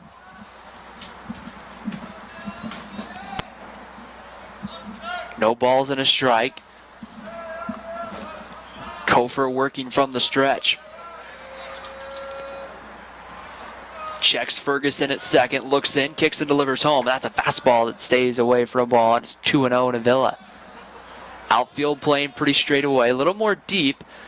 You can tell Seth Rainier and Kate Andrus are a little more used to this ballpark. They're playing a lot more deeper than St. Mary's, Fisk, and Hornsby are playing. 1 ball or 2 balls and no strikes to count. And that one's going to be swung on, hit hard right to Grayson Bogdan. His throw over to first in time, and there's 1 away. So good defensive positioning there by the Wolverines as that ball was hit just on a 1-hop strike to Grayson Bogdan. And Bogdan was right there to field it and make the play. So with 1 away now, St. Mary's does move the runner to third for Connor Hornsby. Hornsby has singled and scored tonight and then also grounded back to Jackson Kofer. Utah Valley is going to bring the infield in to try to cut down the run at the plate. There's some dangers in that because it does mean if the ball gets in the hole, you don't have the reaction time. But if it's hit right at you, you can keep that run from scoring. And the first pitch, a breaking ball, sits low to Hornsby.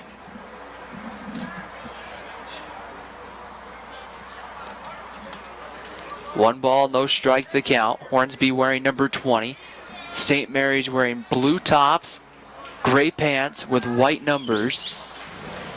The Wolverines wearing green tops with white pants.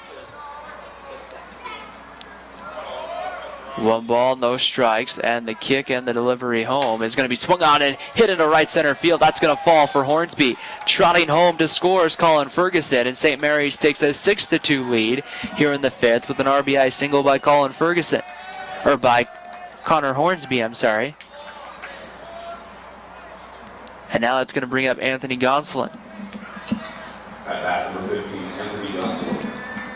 So Gonsolin comes in, he reached on an error and scored, and then also came around to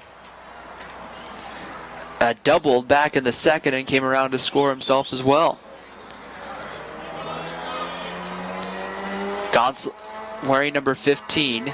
Gonsolin stands in from the right side, pretty even stance, and that one's going to be hit hard to Bogdan. Bogdan has to step back and hits off his glove, and he will lose it, and Gonsolin will be safe at first. It was a hard hit ball that Grayson Bogdan, you could tell immediately had to take a step back on, and when it did, it just kind of hit his glove, and he just couldn't handle it. So we'll see here whether they'll rule that a hit or an error. I'm waiting to see it go up on the board here. I would imagine with how hard, and they're going to give Grayson Bogdan an E6 on that. I mean, it was probably a fieldable ball, but it was hit really hard at Bogdan. I think you could make a case there that that could be ruled a base hit for Gonsolin, but nonetheless, at the end of the day, it's an error against Grayson Bogdan, his second of the ball game, the 4th for the Wolverines, and that's going to bring up catcher Ian McLaughlin. Kofer kicks and delivers, and that one hits the outside corner for a called strike.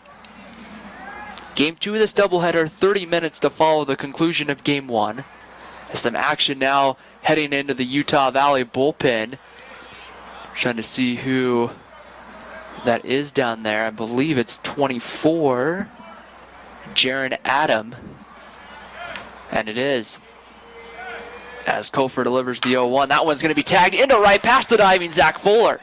So the bases will be full now of Gales, nowhere to put anybody. And St. Mary's trying to open this game up here in the 5th inning. And the one guy for Utah Valley, Logan Steinberg, is the man coming to the plate. That's the one guy Utah Valley probably doesn't want to see at the plate. Steinberg, with 3 RBIs last night, has a chance here with only 1 away to bust this game open potentially. Steinberg, 429 hitting so far, hitting 429 with runners in scoring position. Now, again, this is only his 15th at-bat of the season, so take that average for what it may be. So bases loaded. It's Hornsby at third, Gonsolin at second, and the first pitch is in there for a called strike at the knees to Steinberg. McLaughlin over running at first base. Utah Valley goes back into double play depth. Outfield pretty straight away. No balls and a strike. Kofer working from the stretch. Looks in, gets the sign from Atkinson. Kicks and delivers home. That one's going to be grounded to second. Fuller over to Bogdan for one. Down to first in time for the 4-6-3 double play. And so the bases loaded jam. Kofer gets out of it. But St. Mary's does add one. We head to the bottom of the fifth here at Brent Brown Ballpark. St. Mary's 6, Utah Valley 2 here on WolverineGreen.com.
We head to the bottom of the fifth inning at Brent Brown Ballpark. It's going to be the top of the UVU lineup. Cade Andrus to lead it off. He's going to lay down a bunt, and it's just going to roll foul as Andrus would have a good shot at beating that one out. But by the time Anthony Villa got there, the ball was foul. So it will be the top of the lineup. Cade Andrus, Seth Rainier, and Mark Kruger coming up. Andrus on the day, struck out swinging, and struck out again, but reached first on the wild pitch.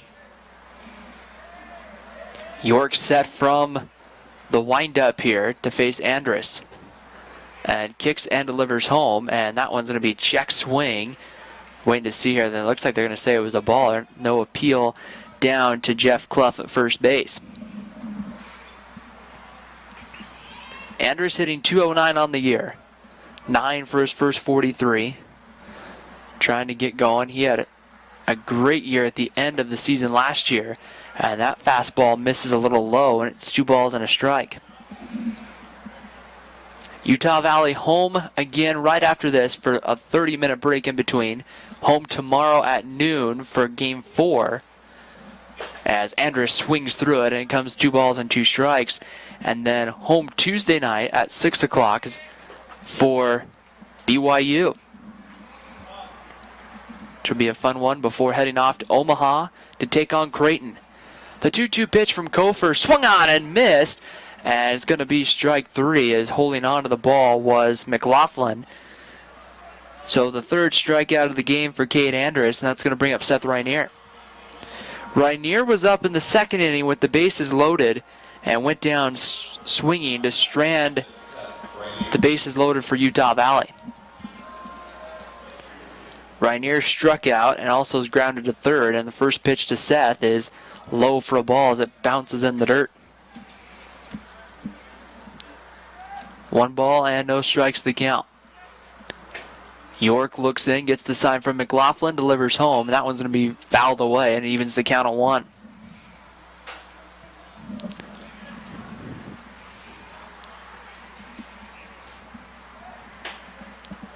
One ball and 1 strike, and the York delivers home. That one in the dirt for a ball.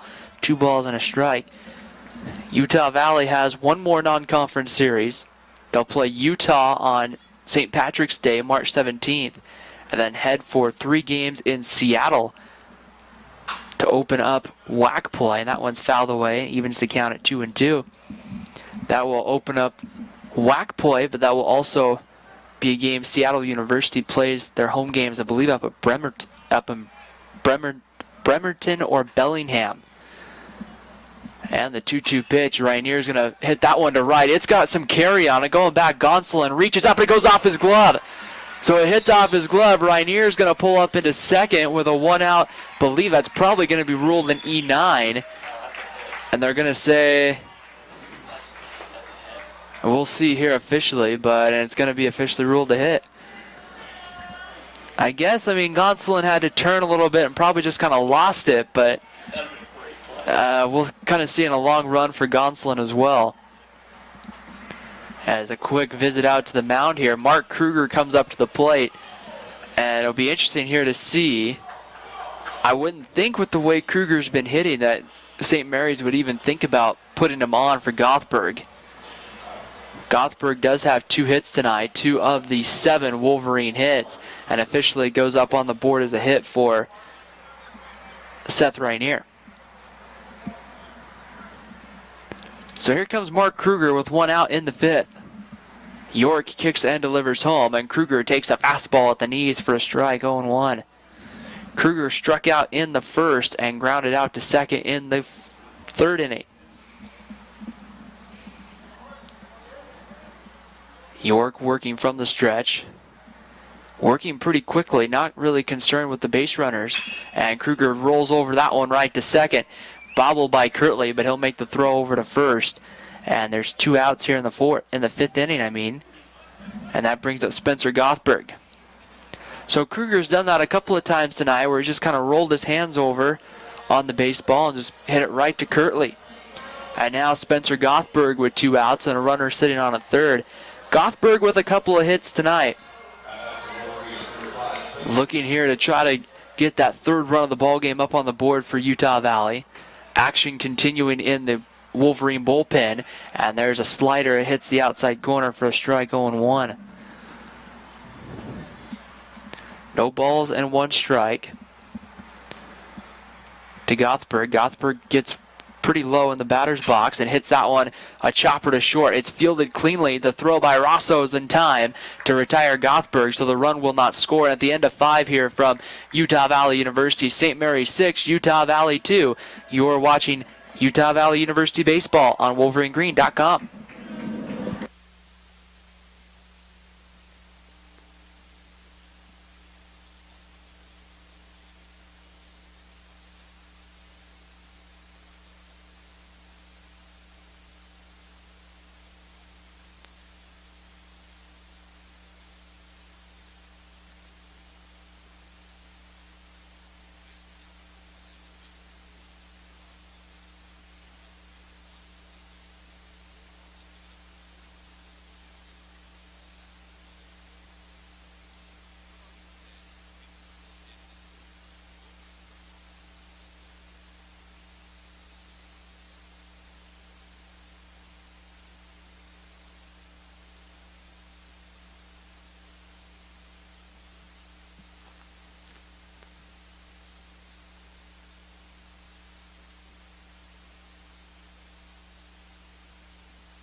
We head to the top of the 6th here on WolverineGreen.com. St. Mary's leading Utah Valley 6-2 as we start the 6th.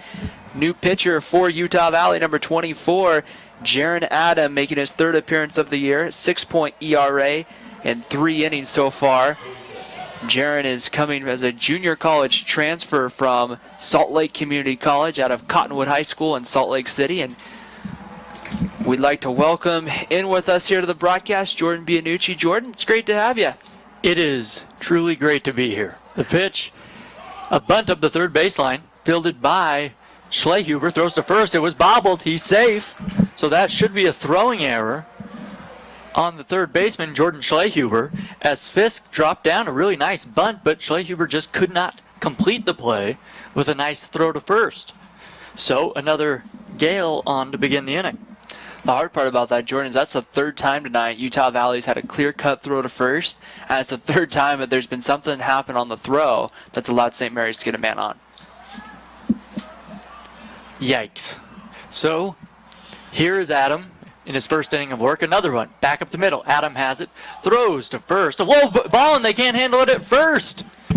The throw was low. Trying to scoop it up was the first baseman, Gothberg, and then he was in a nasty collision with the runner, Rosso, and he's down on his knees. He's shaken up a bit. And that's not a good sign for Utah Valley because he's been one of your more consistent hitters the last couple of games.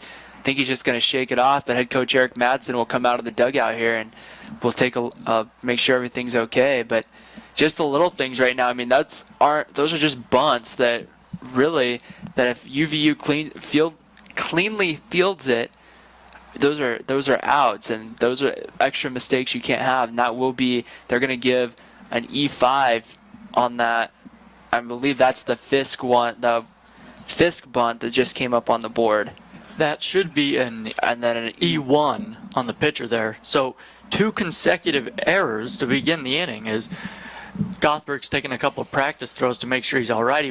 He was kind of shaking his head there for a minute, took his hat off, and it looked like he may have gotten hit in the head.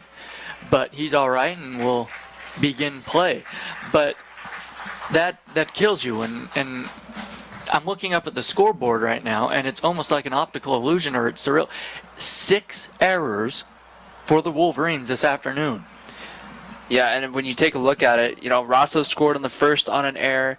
Gonsolin scored on second after reaching on an error. They've had 2 or 3 times where that runner's come around to score. And last night, UVU played very clean defensively. And tonight, 6 errors. I don't care really at what level, 6 errors when you get to a high competitive level. It's tough to deal with. Now another bunch shown a bluff. Snap throw down to third. The runner took off from first base down to second on the throw. So Rosso at second. Advancing on that error, I failed to mention which error. That's bad news when you're not sure which error I'm talking about. On the second error, on the bunt off the bat of Rosso, on that error, Fisk advanced from first all the way to third. So runners on second and third now after Rosso advances to second on the throw down to third. 1 ball, no strikes. The pitch, a little chopper over the infield, which was playing in. 1 run will come in to score. Rainier is going to field it in center. Here comes the second run. It's going to be cut off, and it's 8-2 St. Mary's. There's those errors come back to kill you.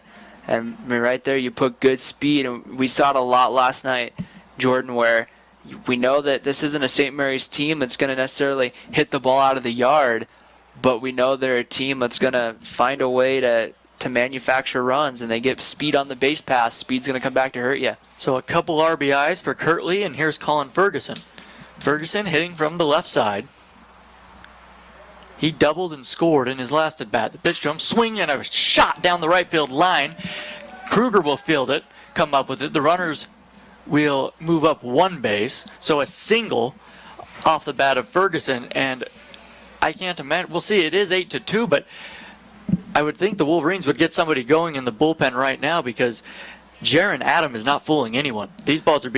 Those past 2 balls, I should say, are being hit hard. Well, and the hard part is, too, Jordan, that's a good point. The other flip side of that, though, is you had to use 5 or 6 pitchers last night, granted, only for an inning, so you probably have them again. That's probably why they did it that way. But you don't want to go too deep. You still have a second game of a doubleheader to play and a game tomorrow. So it's kind of hard. We saw Utah Valley last night kind of leave the pitchers out there sometimes and say, hey, sorry, but you're going to have to do this one on your own. Yep. But there's also a line to be drawn between when does that shake a pitcher's confidence to the point where one rough outing turns into 2 or 3. So a big moment in this game. UVU down 6, but as a curveball falls in there for a strike to Anthony Villa. But 6 runs in this ballpark is not insurmountable, I should say. But should St. Mary's get a few more here, it could turn into a a laugher as it did last night. Villa waiting. The 0-1 pitch coming. Another curveball swung on, and this one popped foul down the right field line, giving chase as Kruger coming in. He's not going to get there. It falls into the UVU bullpen down the right field line, and it's 0-2.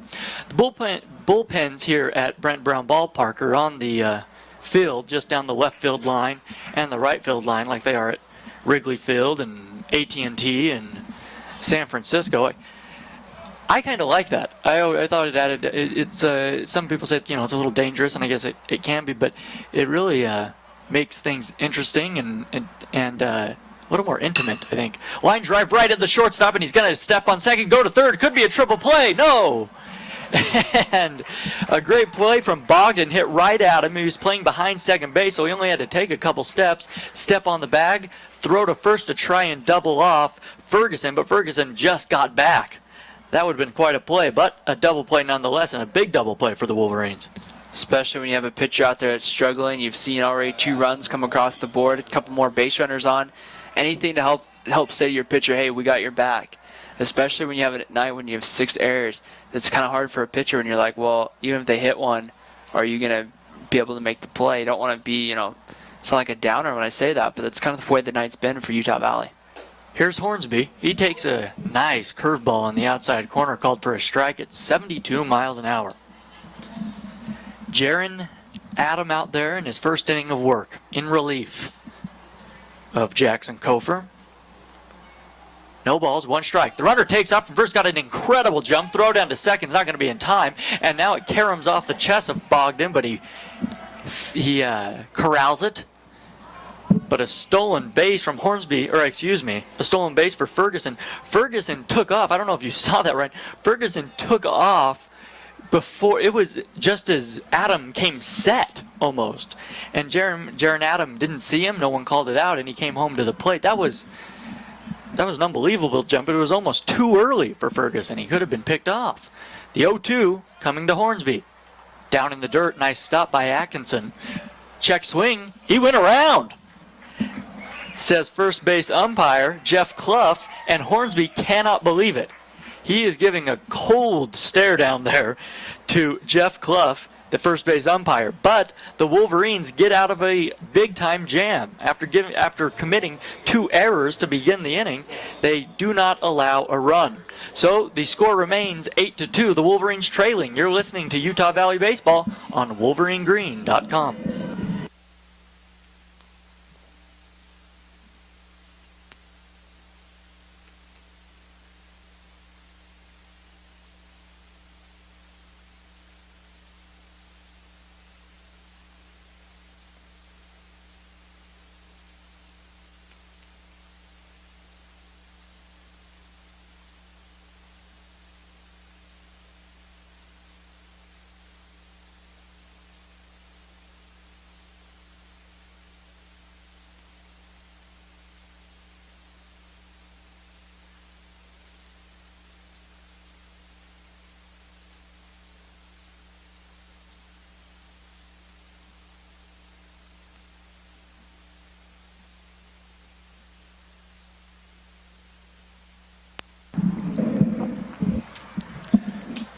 Jake Atkinson to lead things off here for UVU. They trail by 6 runs here in the bottom of the 6th. The first pitch misses outside, and it's 1 ball, no strikes. Johnny York, the left-hander, the starter, back out on the mound for SMC. The 1-0. Atkinson takes a breaking ball on the inside corner for a strike. It's 1-1. We were discussing this in between innings, Ryan. This game is moving very quickly. 1-1 pitch is swung on and missed. Another beauty there from York. You don't really notice it like in the game, but like in between the innings, it was like I looked down, finish up filling out the scorebook, and oh look, the next batter's coming up. 1-2 pitch. That one swung on, bounced to shortstop. Fielding it is Rosso. Comes up, throws to first, and there's 1 away in the bottom half of the 6th. Action going in the St. Mary's bullpen, Jordan. Number 10, Trevor Abrams, a 6'3 sophomore from Rockland, California, getting loose. I've been to Rockland, right off Interstate 80. Not a bad place. A little hot. but it's okay. It's all right. I have not been to Rockland before, that I can remember. We'll put it that way. First pitch is swung on and fouled back to the screen. Tate Harding, the batter, hitting from the right side. Now, I was listening. I got here a little late. I apologize for that. I was listening, though, to the broadcast. 0-1 pitch. There's the slider that misses away, and it's 1-1 to Harding. I have a trivia question for you. We were mentioning one of the St. Mary's players, and now it slips my mind, is from Poway, California. 1-1 pitch on the way. Fastball misses down and in. And it is 2 balls, 1 strike. Did you want the name, Jordan? Go ahead, yeah. That would be Joey Fisk, the center fielder. Fisk is from Poway. Okay. 2-1 pitch. Swing and a miss. On it looked like a slider there to Harding. Nobody on, 1 out here in the bottom of the 6th inning. 8-2, St. Mary's leading Utah Valley. There is a manager in the major leagues. 2-2 pitch swung on. This one lifted high into foul territory down the right field line, giving chase to the first baseman. He dives, but Ferguson cannot make the backhanded grab, and it falls foul. There's a major league manager, I'll give you a hint. He manages in the National League West, who lives in Poway, California, during the off season. Okay, I was going to say, because during the season I could probably narrow it down. It'd be like Bud Black. Probably. Yeah, that's down by the San first Diego. one that I was thinking. But, I'm going to go on a limb here, and I'm going to say Greg Bochy from the Giants. Well, you're half right, because his first name is Bruce. I don't know, where did I get Greg from? Greg is, of course, his twin brother, who coaches down in the independent leagues. Well, at least he's a baseball coach. Hey, 2-2 pitch. Curveball struck him out. A beauty from Johnny York. That's kind of embarrassing. The Giants are one of my favorite National League teams to watch, so it's a little on the embarrassing side, but Harding just looked at that one. That was a beautiful pitch from Johnny York. That's okay. You know it was Bruce. I know you just misspoke. But hey, nice guess. That was not an easy trivia question. And really not a relevant one at that. Pitch misses down low to Jordan Schlehuber. 1 ball, no strikes. Working very quickly is York. This one chopped a third over the head of Villa. Rosso comes up with it in the hole. No, gets past him into left field. So a single off the bat of Schlehuber, not hit hard, but he'll take him any way he can. That's his 3rd hit of the ball game. So he's 3 for 3. they're actually going to give Rosso an error on that, Wow. which was kind of interesting because that's an in-between hop. I mean, that's, I think, the thing that Rosso kind of thought. We saw that a couple of times in the game where they go to field it and all of a sudden they go, oh, wait a second, and it looks like they changed it. They changed it, gave him a hit. I was going to say, that's so deep in the hole, I don't think you would have had him throwing him out. First pitch misses down low to Bogdan, and it's 1-0. York does not have a lot of velocity, as we've seen today, but the southpaw has incredible breaking stuff. It's a slider type slurve that he throws. There's his fastball, and it misses outside on the outside corner. 2 balls, no strike to Bogdan. So UVU trailing 8-2 here in the 6th, trying to just get a few runs here, get back in this ball game. The outfield playing shallow. A man on, 2 out. The pitch. Fastball, strike 1, I beg your pardon, on the inside corner. 2 balls, 1 strike to the UVU shortstop. Waiting on deck is Zach Fuller. From the stretch, York checks the runner. He throws. Fastball, strike 2 right there on the inside corner, and Bogdan is not taking the bat off his shoulder. 2-2 the count. As you mentioned, Ryan, a pretty good crowd out here today on a sunny, gorgeous afternoon in Orem. Cool temperatures as Bogdan steps out to retie his spikes. But if you're not here, come out. We have a second game beginning about a half hour after this one. It is a gorgeous day for baseball. Throw over to first, back in diving safely. Well ahead of the throw is Schlehuber. Down 8-2, you probably won't see Schlehuber try and steal here. The pitch. Strike 3 called on the outside corner, and that one just caught the black, a beauty from Johnny York. and the inning is over. So the Wolverines get a hit, but they leave him stranded. We head to the top of the 7th. The Gales lead with the Wolverines 8-2. You're listening to Utah Valley Baseball on WolverineGreen.com.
Back here at Brent Brown Ballpark, the Wolverines trail 8-2. Jordan Bianucci alongside my partner Ryan Pickens, and it is a pleasure to be with you on this fine Saturday afternoon.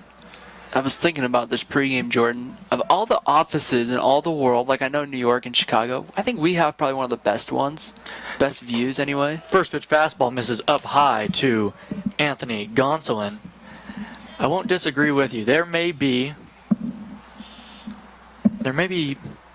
I would say, 1-0 pitch. Fastball misses down and in. It's 1-1 strike to Gosselin. Jaron Adam back out on the mound for the Wolverines. I'm taking in account, say, some minor league ballparks that are beautiful, Okay. some other college ballparks that are beautiful. Fastball misses away, and it's quickly 3-0 to Gosselin. I would say, or Gonsolin, I beg your pardon. Maybe the 50th, 60th best ballpark, best office, best view in the country. 3-0 pitch, fastball misses up and in. And hustling down to first after the leadoff walk is Gonsolin. So UVU, once again, becoming their own worst enemy, putting the leadoff man on as a gift. Those balls were not close. No action in the Wolverine bullpen. It will bring up Ian McLaughlin hitting in the 7th spot. McLaughlin 1 for 2 today with a walk. He singled in his last at bat. But no doubt a gorgeous setting for a ballpark here in Orem. Throw over to first base. Back in diving is Gonsolin. You have the Wasatch Mountains towering beyond left field. Snow-capped in the springtime. Throw it back over. So even with an 8-2 lead, Adam on the mound really paying a lot of attention to Gonsolin at first. He's held on the bag over there by Gothberg. Runner takes off. Throw down to second. It was a strike. Is high, and the runner slides in safely. So it was a perfect pitch to throw down on. It was a fastball right down the middle of the plate. But Gonsolin had great speed. Atkinson threw it high, and between the combination of the two, the runner is safe. So St. Mary's not taking the foot off the gas pedal right now. They're trying to put this one really out of reach. It's a six-run lead for the Wolverines. Runner on second base, nobody out. 0-1 pitch. Breaking ball misses down low to the left-handed hitting catcher, and it's 1-1. That's the sixth stolen base of the night for St. Mary's. The day, I should say. I'm getting my days and nights mixed up, but 6 stolen bases in a game. I mean, there's got to be something where there's going to be a lot of practice for UVU on this here in the next couple of weeks. Adam throws a breaking ball that stayed way up high, and it's 2-1, and now Atkinson will head out to the mound and have a word with his pitcher. In the second game of this doubleheader, Caden Schmidt will go, the freshman right-hander for Utah Valley. Drew Strutman, the freshman for St. Mary's, will start that one. Patrick Wolf will go tomorrow afternoon the Sunday finale of this series. 2-1 pitch coming to McLaughlin. Runner at second. Bogdan playing behind him. Fastball misses outside, and it's 3-1. And we have a right-hander warming up in the bullpen now for Utah Valley as he just begins to get loose. 3 balls, 1 strike the count to McLaughlin. Steinberg waiting on deck. From the stretch, Adam comes belt high, throws. That ball gets by Atkinson all the way to the backstop. So that's ball 4. Advancing to third on the wild pitch, though, is Gonsolin. So now runners on the corners for Logan Steinberg, the 8th place hitter. Chase Castleberry warming up, the right-hander for the Utah Valley Wolverines in the bullpen.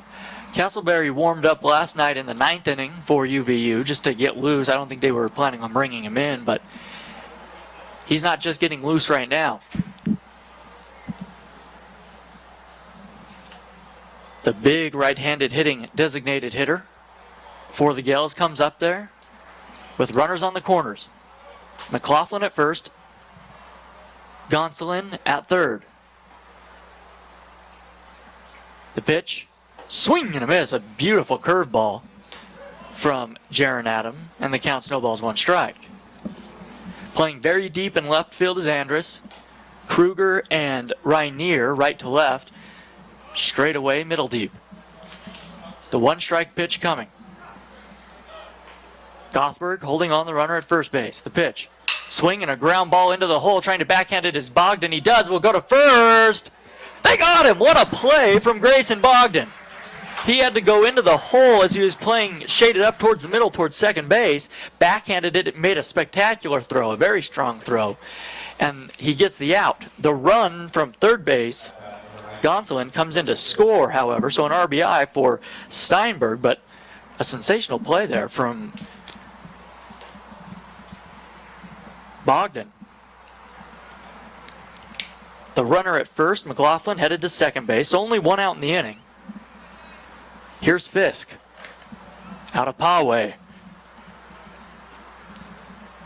Adam throws. Fastball swung on, lifted into shallow right field. Kruger settling under it. Steele settling under it. Catches. Runner bluffs to tag, but stays put at second base. The throw comes into third base from Kruger, showing that arm. And there are 2 away in the inning for Brett Rosso. And we're back to the leadoff spot in the St. Mary's order. I've been watching Mark Kruger the last couple of days play right, and I've decided that if I'm on third base and there's a sacrifice fly to right, I'm really hesitant to send that guy from third unless he's got really almost plus speed. You bet. We saw, last night a couple throws from Kruger that really showed off that arm. Last year, Kruger had some trouble throwing the ball. Played a lot of first base. Here's the pitch. That one swung on and jammed and off to the side. But this year, no problem at all for Mark. Really has played well defensively. 0-1 to Brett Rosso. Rosso had an RBI single back in the second. 9-2, Gales leading the Wolverines here in Game 1 of a doubleheader on a Saturday afternoon in Utah Valley. There's a ground ball, base hit through the 5.5 hole on the left side. The runner's going to come around. Here comes the throw from Andrus. It's cut off, throw to second, and they have the runner caught between first and second.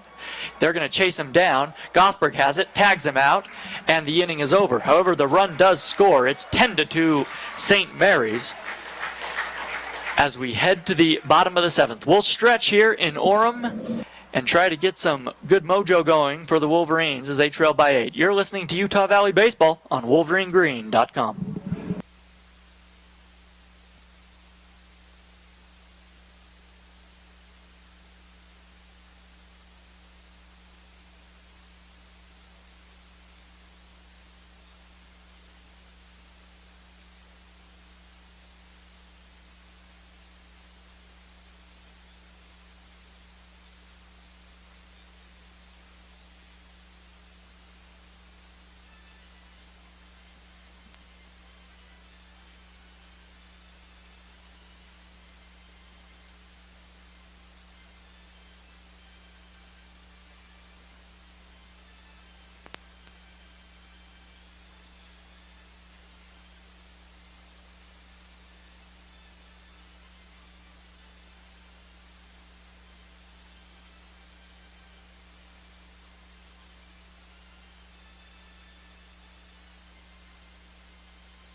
new pitcher for St. Mary's. It will be number 10, Trevor Abrams, coming in out of the bullpen for the Gales as Zach Fuller stands in and takes the first pitch ball. Coming in on the season, Abrams making a second appearance with no ERA. 1-0. Grounded back to Abrams. Karam's off his glove. Coming in is Villa, the third baseman, will throw, and Fuller is out. So a little 1-5-3 and a tough break for Zach Fuller. He hit the ball hard, and then it ricocheted just right to Anthony Villa at third base. It's kind of the way Utah Valley's game's gone today, where just all the little bounces just don't go their way. So makes for a long day. It does. Leadoff man back up there, it's Cade Andrus. The right-hander, Abrams, from the windup. He throws, fastball misses down and away. It's 1 ball, no strikes. Abrams, a good fastball there at 91. 1-0 pitch coming to the right-handed hitting Andrus. Fastball, strike 1. Right over the plate. I think Andrus may have thought it was a little low, but no matter, 1-1.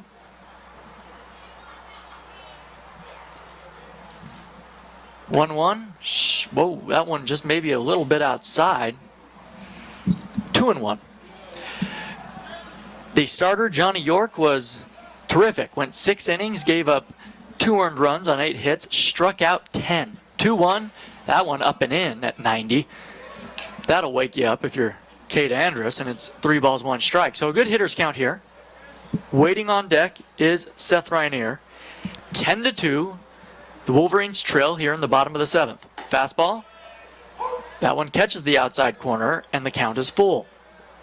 So Andrus has yet to see a pitch that he's offered at. Full count. That ball misses way outside and rolls all the way to the backstop. So Cade Andrus will hustle down to first, but retrieving it is the catcher McLaughlin. Andrus with the base on balls, a man on, 1 out now for Seth Rainier. That's the way you have to start things if you're Utah Valley. Just get a man on and then just kind of let things happen. I was looking in the scouting report for Abrams, but there is no scouting report. As you mentioned, hasn't pitched really this season. 1 out now. Rainier, the right-handed hitter. Cade Andrus held on at first by Ferguson. The pitch. Check swing. Strike called, though, by home plate umpire Pancho Flores. The 1 strike count to Rainier. Rainier doubled in his last at bat. The pitch to him. Right on the inside corner at 90 miles an hour, and it's quickly 0-2. Mark Kruger waits on deck. Go ahead. You'd like to get Mark Kruger up here with some men on base for it. Maybe that can get him going. You would try to get that bat going for Kruger. It started out the season slow as a slider misses away. It's 1 ball, 2 strikes.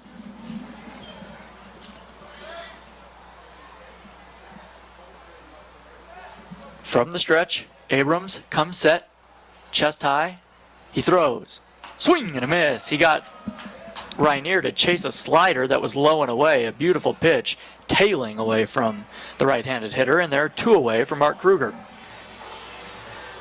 You want to get Kruger going, not just because he's been picked in a few I want to say polls, but to be the WAC Player of the Year possibly. But if you meet Mark Kruger, if you know Mark Kruger, he may be the nicest human being you've ever met. He is you just want him to succeed.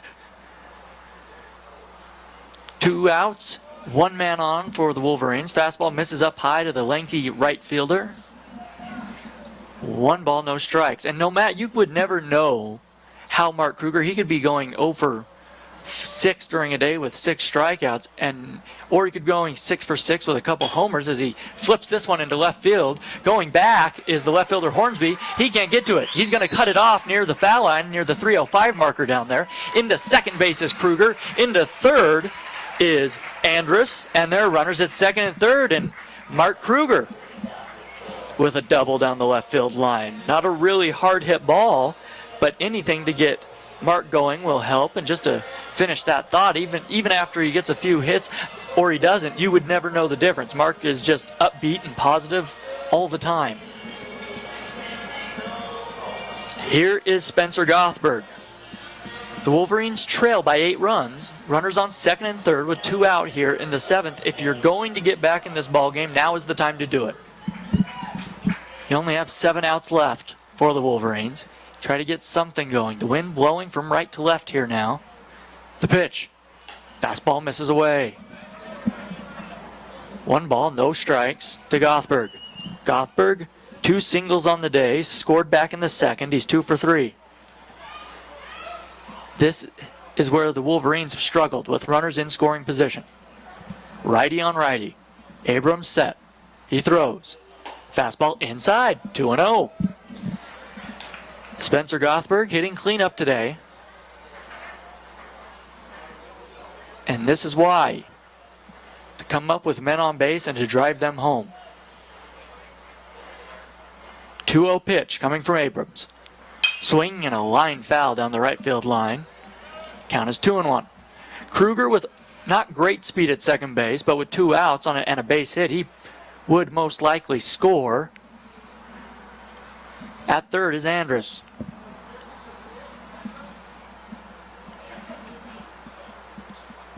Gothberg hitting .276 on the season. 2 balls, 1 strike. Here's the offering. Swing and a little blooper into right field. That'll score 1. Kruger's going to come around third. He's going to come home. The ball is going to come through. The slide. He's safe. The ball got away from McLaughlin. It didn't matter. He would have been safe anyway. And 2 runs in for the Wolverines. Spencer Gothberg puts the Wolverines within 6 now in the 7th inning. 10-4, St. Mary's. Just one of those guys right now for Utah Valley. You like to see a guy who maybe he's not as heard of as a Mark Kruger or Craig Brinkerhoff. You'd like to see somebody else step up and get in a performance like Spencer Gothberg. 3 singles with a run scored and 2 RBIs. Just the performance you want. So here's Atkinson as St. Mary's gets a man warming up in the bullpen. It is David Delasera. The pitch, swing and a miss from Atkinson. And if nothing else, if you're the Wolverines, you'd like to use some of the Gell's arms here. Try and make this a ball game and try and just get some guys into pitch. 0-1 is a foul ball, fouled back over us out of the ballpark, and it's 0-2 now to Atkinson. So he is going to have to deal with the hard-throwing stuff and the sliders from Abrams here. Down 0-2, have to shorten up. Gothberg at first, held on by Ferguson. The pitch. Swing and a line drive. Foul down the right field line and maybe just by 4 or 5 feet. That one would have headed into the corner. Gothberg may have scored from first base. Way behind that fastball was Atkinson, but doing a nice job just battling, fouling it off. Average lead at first base by Gothberg. Everybody just about straight away. Outfield playing fairly shallow for St. Mary's. That one, swing and a miss. And it was in the dirt, but McLaughlin tags out Atkinson to end the inning. So the Wolverines leave a man stranded, but they get 2 runs, and it's 10-4. We head to the top of the 8th inning. You're listening to Wolverine Baseball on WolverineGreen.com.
10-4, the Gales lead the Wolverines here at Brent Brown Ballpark. As we begin the top of the 8th inning, it'll be Zach Kirtley, Colin Ferguson, and Anthony Villa for St. Mary's. Back out on the mound is Jaron Adam. The pitch, breaking ball in there for a strike, and it's 0-1. Kirtley this afternoon has singled in 2 runs. That was back in the 6th inning. 0-1, misses down and away. 1 ball, 1 strike to count.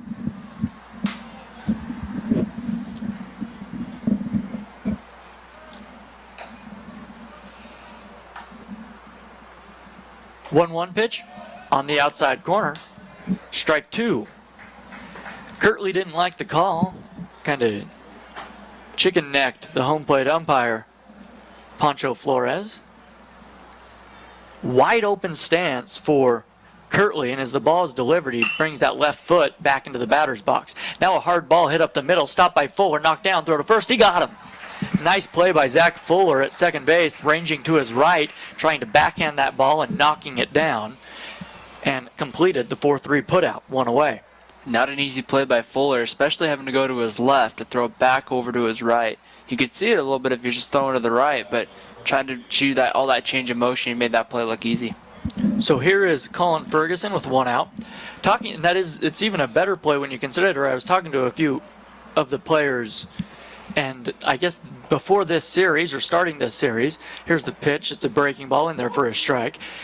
The infield is really soft, they said, and that makes for a lot of bad hops and a lot of inconsistent hops. And one of the things that Grayson Bogdan mentioned to me that they can do to kind of adapt to that is charge the ball harder and get to the ball quicker as a fastball misses away. It's 1-1 to Ferguson, but watching batting practice, it was yesterday during batting practice I think it was Villa, that the third baseman for St. Mary's, took a bad hop and the ball hit him in the mouth. Or in the face, right in the cheek actually, and that's not fun, especially during batting practice, as the ball's fouled off to the left side. The count 1 ball, 2 strikes to the left-handed hitting Colin Ferguson.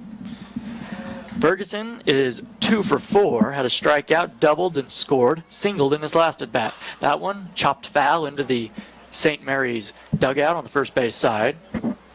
Count remains at 1 ball, 2 strikes. Playing maybe 10 or 15 feet in front of the warning track in right center field is Rainier. Playing like maybe a step in front of the warning track in right field is Kruger. 1-2 pitch, misses way up high. Breaking ball that did not break, and it's 2-2.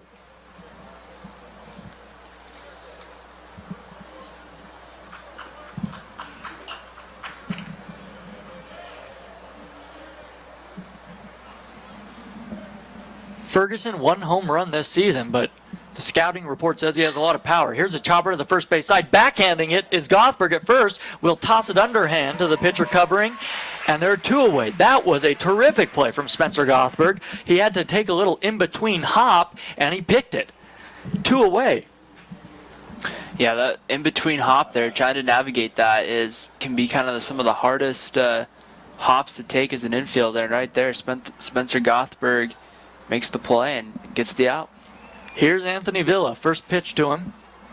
Swing and a miss way out in front of a breaking ball, and it's 0-1. That ball was hit really hard off the dirt in front of home plate, and it bounced sky high. And just as you said, Ryan, took a hop right in front of Gothberg, but he played it perfectly and backhanded it. 0-1, right there on the outside corner. Changeup, 0-2. It can be a hard hop because, you can just kind of put your glove out and catch it underhand. Do you backhand it, or do you, try to catch it like you would a regular ball? So a lot of decisions have to be made with that.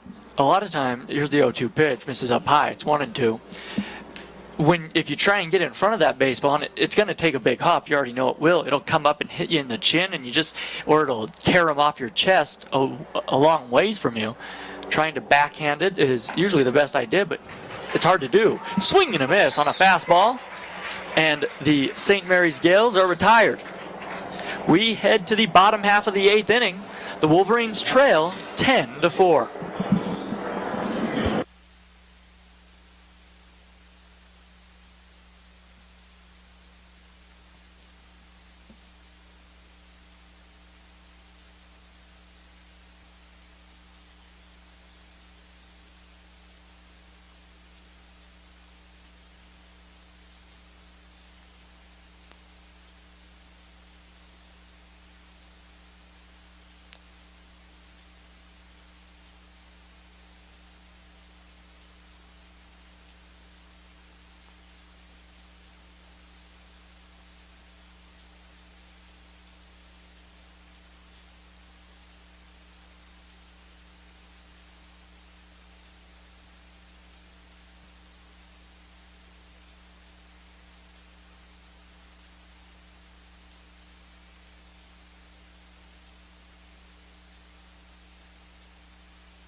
Bottom of the 8th inning here on WolverineGreen.com. Ryan Pickens and Jordan Bianucci with you as pitching change for the Gales. Number 39, right-handed pitcher David Delasera out of Fair Oaks, California, and Bella Vista High School takes over on the mound. This is Delasera's 4th appearance of the season, 4 1/3 innings of a 4.15 ERA. The right-hander will face Tate Harding. Harding hitting from the right side. Pitch to him, fastball misses away at 85 miles an hour, and it's 1-0. Delasera will come with a fastball, curveball, slider, a little change. It's a 4-pitch guy. Fastball misses down low here. It's 2-0 now to the designated hitter. Tate Harding today singled in a run back in the second. 10-4, the Wolverines trail. Fastball right there on the outside corner, and it's 2-1. Bottom of the 8th inning here in Orem. The pitch. Ground ball through the right side, base hit. So a single for Tate Harding, and that ball was hit hard enough. I think it would have been a base hit either way, but it definitely helped that Zach Kirtley, the second baseman, was playing up the middle, playing Harding to pull the ball. He went the other way, though. Nice piece of hitting from Tate. And here's Jordan Schlehuba. So a runner on to begin the 8th here for the Wolverines. A short lead at first for Harding. Held on over there by Ferguson. The pitch. Fastball right at the belt. Strike 1 to Schlehuba. And one thing you have to like if you're Utah Valley, 11 hits in the game. I mean, yeah, you're maybe not getting those runs to produce, but you're getting hits and you're finding ways to get men on base. 0-1 is outside. Snap throw down to first. Back in diving is Harding. So 1 ball, 1 strike. The count to Jordan Schlehuber.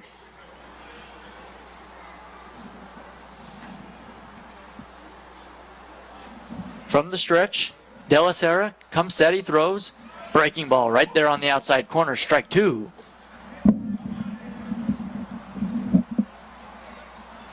St. Mary's 10, Utah Valley 4. 1 ball, 2 strikes, the count. A man on, nobody out in the 8th.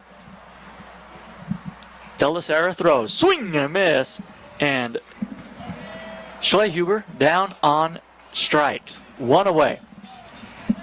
And here comes Bogdan, and now Schlehuber stops and says something to Grayson before Grayson heads to the batter's box.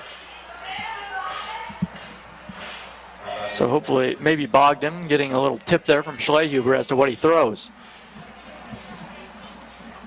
1 out. 1 man on. Throw to first, back in diving is Schlehuber. Reminds me of a story. Ted Williams, of course, was a great just analyst of pitchers. A foul off to the right side, 0-1 to Bogdan. And one time he's playing in Detroit, and I can't remember, the name is, he's facing Truck, and I can't remember the first name, but Truck was throwing nothing. He tells his Red Sox, his teammate, he's throwing nothing but sliders. So his teammate, 0-1, hits Bogdan in the back, a breaking ball that just got away from Delasera, and there'll be runners on first and second now for Zach Fuller. So Williams tells his teammate, look for nothing but sliders. That's all he's throwing, sliders. So his teammate goes up there at Tiger Stadium and looks at 3 straight fastballs and strikes out and comes back and goes, Ted, he's only throwing you sliders. You're Ted Williams. Throwing the rest of his fastballs. Runners on first and second for the Wolverines. They trail by 6 runs here in the 8th. Here's Fuller. First pitch fastball misses high and away. So the Wolverines just trying to get back in this ball game. The runners, good-sized leads, not being held on. 1-0, swing and a foul back to the backstop, and the count's even at 1-1. Cade Andrus in the top of the order will follow Zach Fuller. And now here comes,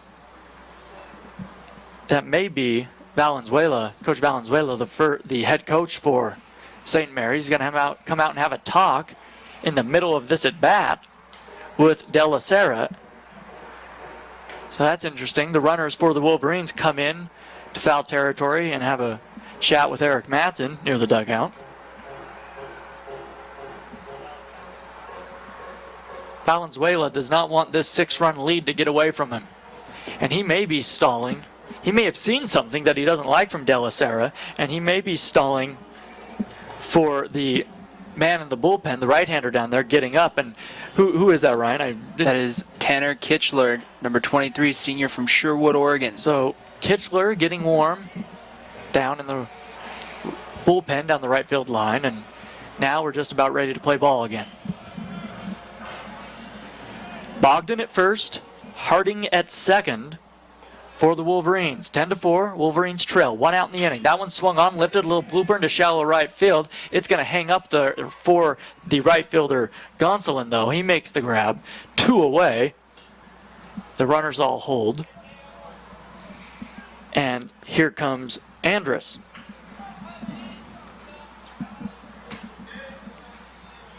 Andrus, 3 strikeouts this afternoon. He walked and scored, however, in his last at-bat. That was just last inning. The Wolverines have never led in this ballgame. The pitch. That one swung on and hit well to left center field. Going back is Fisk. Fisk still going. That one is going to... It's gone! A home run for Cade Andrus. My, oh my, he got a hold of that one.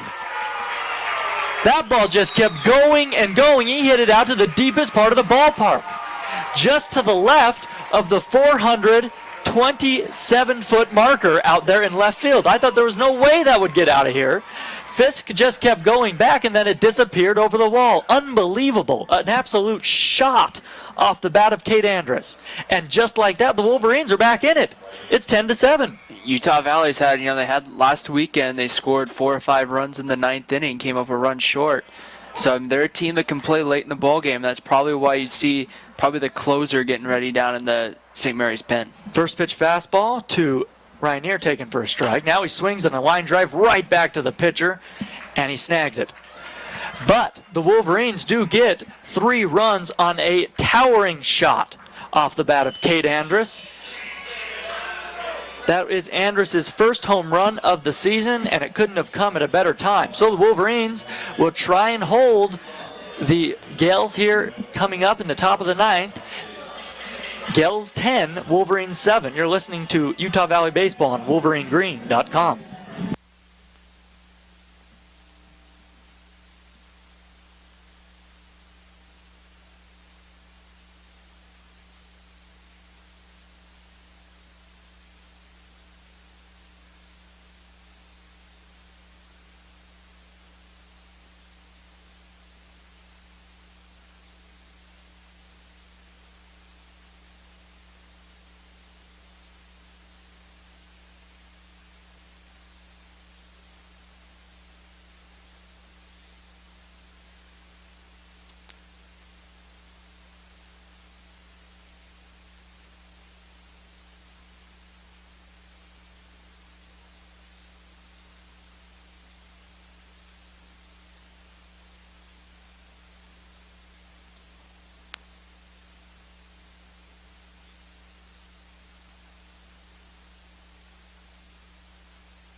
We head to the 9th inning here on WolverineGreen.com. New pitcher for Utah Valley, number 37, Chase Castleberry, a junior college transfer from Spanish Fork, Utah, and Utah State Eastern. Comes in making his 3rd appearance of the year, pitched against Cal State Northridge and also against San Francisco. Coming off that game at San Francisco, he didn't record an out, but allowed a 3-run home run. So we'll see what Chase Castleberry can do here against the middle part of the St. Mary's Gales lineup. Castleberry's job, fairly simple. Keep that St. Mary's lead to only 3 runs, and now time is taken by Hornsby before he even gets in the box, and he's going to come over and have a chat with Valenzuela. And this has to, if I'm the umpire here, I want to know what's going on, because you've had an in-between innings to have this chat. So now time taken, and there really is no excuse for this. Yeah, I mean, I'm not sure if it's, and now we'll see our home plate umpire make his way over. Yeah. Pancho Flores is going to come over here and say, hey, let's go. Let's play some ball. Because, yeah, I'm like you. I mean, you've had, 90 seconds to 2 minutes to talk about this, and now all of a sudden you're coming out to, I don't know, it's just kind of interesting. It's absurd is what it is. So now we're ready to go. It's a pitch from Castleberry. Ball misses low and away. 1 ball, no strikes. Hornsby's had quite a day at the plate. 2 for 4. Singled in a run back in the 5th and scored in the 3rd. 1-0. Fastball, strike 1. And it's 1-1 now to Connor Hornsby. Some action in the Wolverine bullpen. That's the 1-1 coming. Fastball. A breaking ball misses down and away, and it's 2 balls, 1 strike to Connor Hornsby. Gonsolin waits on deck. Ian McLaughlin to follow. Matt Davidson, one of the pitchers warming up for Utah Valley. Breaking ball, a nice curve falls in there for a strike, and it's 2-2. Matt Davidson out of Riverton, Utah.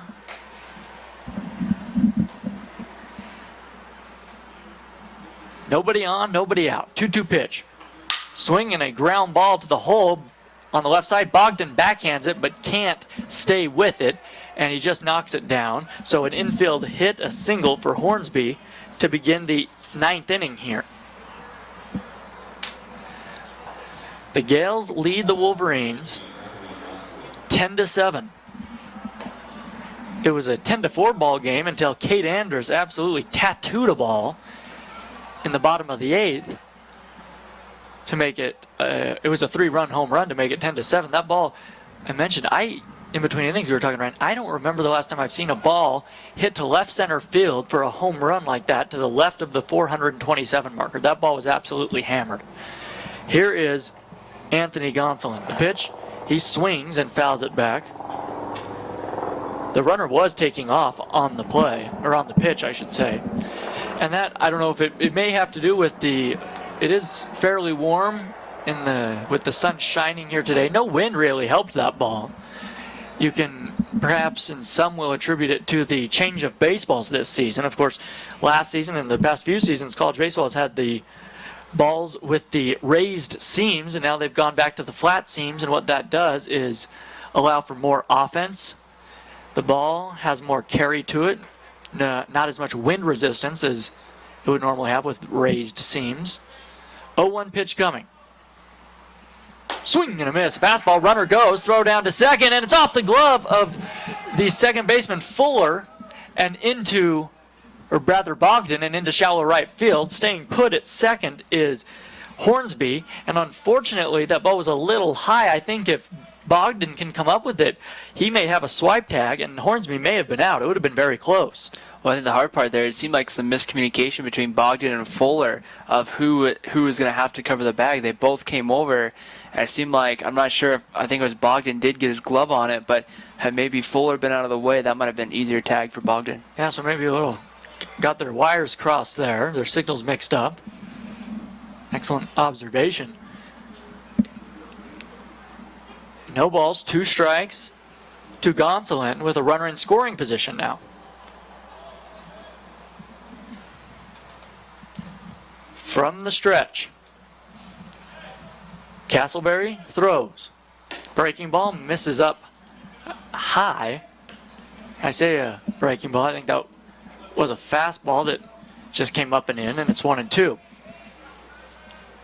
The right-handed hitting Gonsolin does not have, or rather has 1 hit today, a double, scored a run back in the 2nd. scored 3 runs altogether. 1-2 pitch. Swing and a little looper into left field. It's going to be a base hit. It's going to fall in front of Andrus. Andrus comes in, throws down to third, cuts it off. Down at third is the Wolverine. Not sure who cut that off. Might have been Castleberry himself. The run comes in to score, and that ball got away and hit the home plate umpire. Pancho Flores just right in the line of fire there, and the ball comes through, and Atkinson didn't get it, and it just hit right off Pancho Flores before it went to the backstop. So we'll have a quick... That does not look good. Pancho Flores is laying face down behind home plate and behind the left-handed hitter's batter's box, and here come the trainers and the EMTs hopefully just as a precaution. He's not really moving though. The problem was too is he was facing home plate, so he took that one square, I believe, right in the face. Oof. Too. It's not like it hit him in the side. I mean, he was facing home plate, watching for the play at the plate when the ball comes in. And what happened was I didn't do a very good job calling it. Andrus came over, fielded the ball in third. Coming around to score was Hornsby.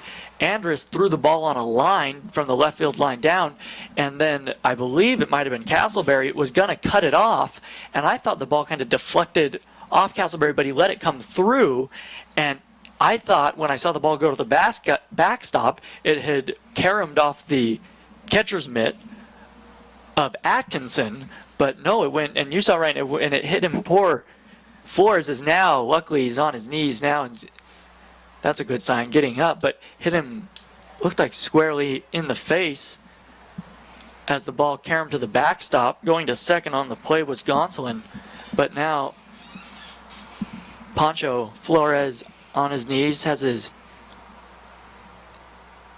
hands on the dirt still, talking to both the EMT, the Wolverine trainer down there, and I can't quite see who that is, but also the St. Mary's trainer. And you just hope Pancho Flores is all right.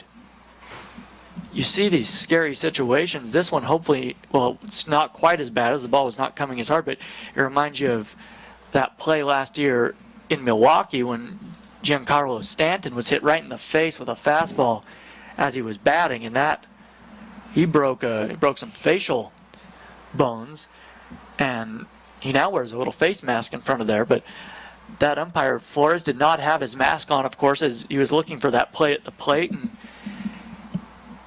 I'm not sure how hard. I mean, Andrus picked that ball up in relatively deep left field. He was kind of out towards the bullpen. If you were to draw a line directly from the pitcher's mound in the bullpen. Yeah, about middle outfield. But that's very, if you think of it, it's only 305 down the line there, and so that's fairly close. And that throw came right in on a dead line. So I'm not sure how fast or how hard Kate Andrus throws, because we don't really put outfielders up to a radar gun. But, I mean, that ball must have been, I would think, traveling a pretty good distance, and Pancho Flores up on his feet. You have to give him credit. Now it'll be interesting to see here. I mean, we are in the 9th inning, so I think the question comes down to now if Pancho Flores as an umpire will stay in this ball game. But yeah, the fans gave him a nice round of applause there, and I think he may have a little abrasion on his left cheek as one of the trainers taking a look at it, has the rubber gloves on. But he's the home plate umpire too, so if he can't continue, we'll have to have a break in the ball game for one of the other umpires to go put on the gear to call the rest of the game. And I'm just assuming if he doesn't go, hopefully he does, but I'm just assuming worst case scenario here, Jordan, is we'd finish the rest of today out with 2 umpires. Yeah, and Pancho Flores, a whack umpire, and it looks like he's going to be all right putting the cap back on, as Eric Matson and Coach Valenzuela both out there speaking to him, and they're just taking their time, and everyone is really quiet in this ballpark. Is a scary moment. But Flores talking to all 3 umpires, but talking directly to Jared Ferens, who was the home plate umpire last night and is calling it down at third base today. And now everyone looks like they're going to head back to the dugout, and Flores seems to be all right. I imagine he'll have Castleberry throw a few balls home and make sure he's all right, make sure he can see it as the umpire's still waiting. Jared Ferens and Jeff Clough waiting near the foul line there, and Castleberry doing just that, throwing a couple pitches for Flores to kneel behind and look at. And Castleberry unleashed one there high and outside, and that And you could tell he kind of flinched a little bit. Flores, that's the last thing you want to see if you're poor Pancho Flores. And we'll see. He looks to be all right. It looks like we're going to play ball. I was an umpire in Little League one night, and was behind home plate, had the, of course, had a mask on, and didn't get my head out of the way and took one right in the mask. So I can get kind of hard not to flinch when that next pitch comes, but man, and that's with a mask on. This one, square in the face, looked like the left side of the face as that throw from the left fielder Andrus came in, but luckily Pancho Flores all right, and we're going to continue play here. It's 11-7 now as the Gales put on a run on the Gonsolin double. So Gonsolin at second base, and here is Ian McLaughlin. Nobody out here in the top of the ninth. McLaughlin hitting from the left side, first pitch, swing and a foul tip back to the screen, and it's 0-1. McLaughlin 1 for 2 today with 2 walks. Singled back in the 5th inning. Just a reminder, fans, a second ball game coming after this one. About 30 minutes after the conclusion of this one. The pitch swung on, line drive down the right field line. Fair ball. It's going to carry him into the corner, roll into the corner, and carry him off the wall in foul territory. Kruger, I beg your pardon, will give chase, and now it's a ground rule double as I think that ball got stuck under the fence there, and the run comes in to score easily from second base, and it's 12-7. St. Mary's. yeah, not what you wanted if you're Utah Valley here. St. Mary's adding a couple of runs, giving them some insurance. I mean, you don't want to give up too much here in the ninth. Where you're going to have to press when you come up in the bottom half of the ninth. But once again, St. Mary's, we talked about it last night. St. Mary's 6 for 16 without runners in scoring position.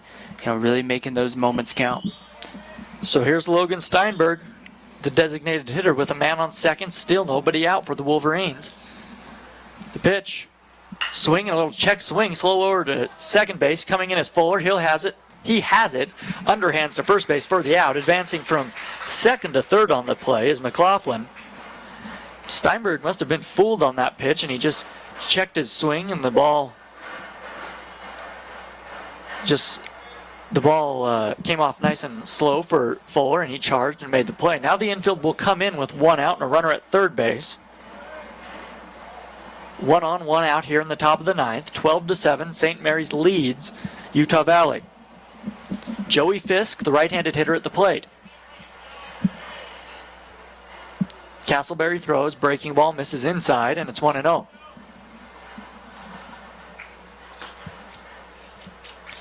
No wind to speak of. It's died down now on this sunny afternoon.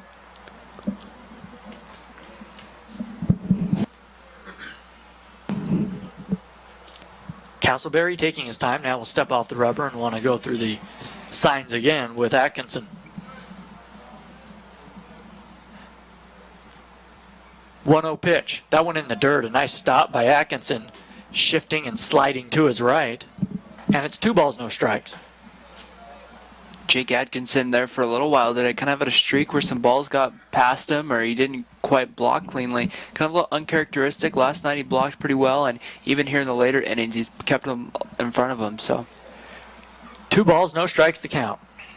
Fisk, the right-handed hitter, waiting. The swing and a line drive, base hit right over the head of Chase Castleberry, and Castleberry ducked under it, but just barely. That could have been another scary situation, but luckily for Castleberry, he'll give up a single over being hit in the noggin any day. Another run comes in to score for St. Mary's, and it's 13-7. I think we're going to have a pitching change here as head coach Eric Madsen comes out of the dugout here. And we're going to have a pitching change. So we'll take a little break here on WolverineGreen.com as a new righty comes in for the Wolverines. Only 1 out in the top of the ninth with a man on, 13-7. The Gales leading Utah Valley. You're listening to UVU Baseball on WolverineGreen.com.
Pitching change for Utah Valley here in the top of the ninth inning on WolverineGreen.com. The new right-hander is going to be number 38, the sophomore Matt Davidson out of Riverton, Utah, and Riverton High School.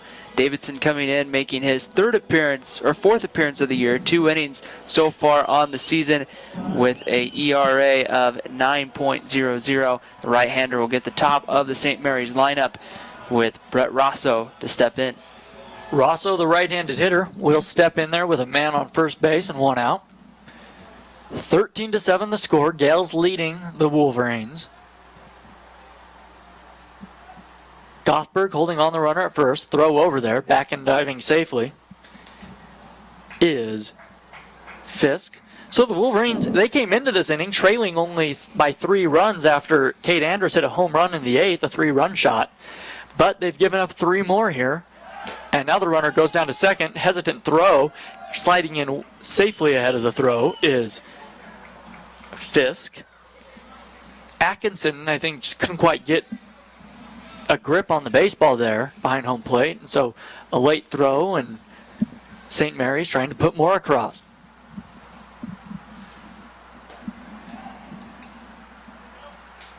.1-0 pitch. Swung on. This one lifted into right center field.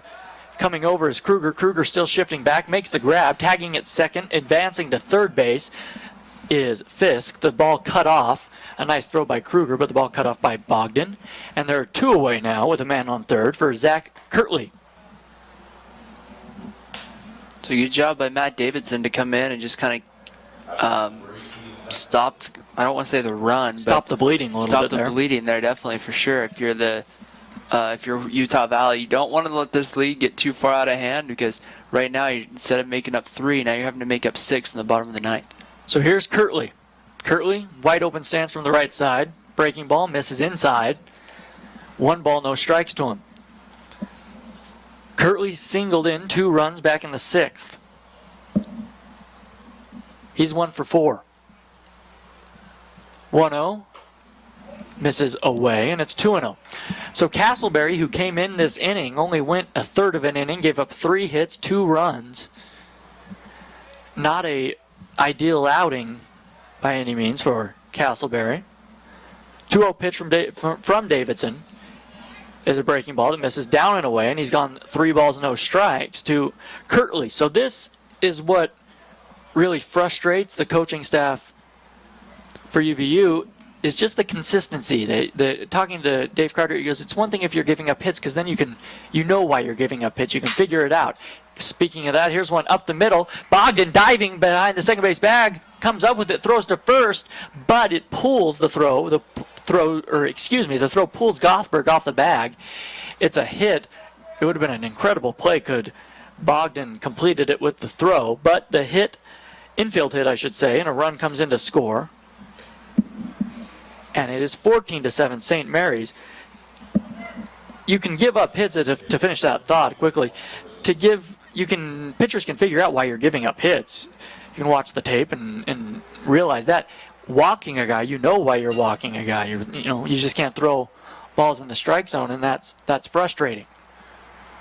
Here's the big left-handed hitting, Colin Ferguson. Ferguson takes a ball down low. Again, the outfield all playing very deep against Ferguson. Kruger down playing, kind of hugging that right field line, just a couple steps in front of the track. With the big left-handed hitter up there, ball misses down low, and it's 2-0. So Davidson having a hard time finding the strike zone.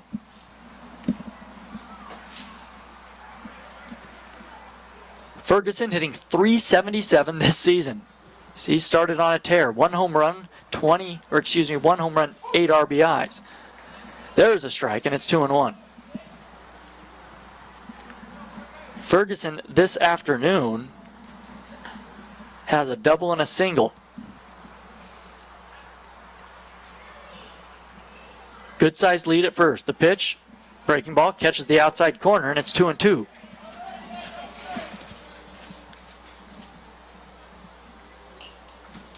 Gothberg holding on. Kirtley at first base. Curtly 0 for 2 in stolen base attempts this season. 1 man on, 2 men out. The 2-2 pitch. Breaking ball swung on and grounded foul down the first base line. And the count remains at 2-2.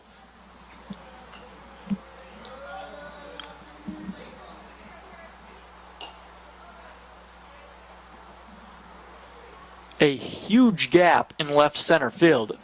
Center field is pretty much vacant as Rainier is playing in right center. That one swung on, a little bloop off the hands into shallow right center field, going back to the second baseman Fuller. He makes the grab! No, he dropped it. I thought he backhanded it and completed the catch, but he dropped it at the last second. Kept it in front of him, though, so the runner at first, Curtly, advances to third base. Ferguson in there with a little bloop single, and there are 2 men on now for Anthony Villa, the 9th man to come up here in this 9th inning. And that's the risk when you play that deep. If you're playing just regular depth, Rainier probably runs that down. But when you're playing deep, and you do have to respect the power that a guy like Ferguson has. But, I mean, just one of those things. St. Mary's finding the one spot where no one can get to that. Fuller did a sensational job going back on that play. He had to go, like you said, a long ways into the outfield to try and backhand that. Here's one popped up. This one Rainier should get to. In center field, waiting, makes the grab, and the inning is over. But the St. Mary's Gales tack on 4 runs for their biggest inning of the day. It's 14-7. The Wolverines trail as we head to the 9th. For the Wolverines in the 9th, it'll be Kruger, Gothberg, and Atkinson. You're listening to Utah Valley Baseball on WolverineGreen.com.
Bottom of the 9th, a new pitcher on for the Gales of St. Mary's, number 23, Tanner Kickler, 6'5" senior from Sherwood, Oregon, and Sherwood High School. He comes on here to try to close this one down, making his 3rd appearance of the year. 2 1/3 innings, has not allowed a hit, a run, or a walk this year, and has 3 strikeouts. So St. Mary's, Jordan, definitely going to the closer type on this team to try to shut down Utah Valley here in the 9th. Yeah, try to get him a little work here early in the series. Here comes Mark Kruger, left-handed hitting Wolverine right fielder. Fastball at 91, misses above the belt, and it's 1 ball, no strikes. So the Wolverines have their work cut out for them. They trail by 7 runs here in the bottom of the 9th. Kickler working straight from the stretch. He throws. Fastball right there on the outside corner, strike 1 to Kruger. Kickler, not a big kick, just a little step off the mound, but tremendous velocity on that fastball. 14 runs on 17 hits, no errors for St. Mary's. Fastball catches the outside corner again, and it's 1-2 to Kruger. 7 runs on 12 hits, 6 errors for UVU. And you're going to you're just not going to win a lot of ball games when you commit 6 errors in the field. 1-2 pitch swung on and fouled away off to the left side. It caroms off the roof and back onto the ball field. So Kruger, nice job of shortening up there and just battling that fastball, fighting it off. Outfield playing fairly shallow, except in right field. The left-handed Kruger playing him to pull out there is Anthony Gonsolin. 1-2 pitch. Breaking ball misses off the outside portion of the plate. 2-2. First breaking ball we've seen from Kickler.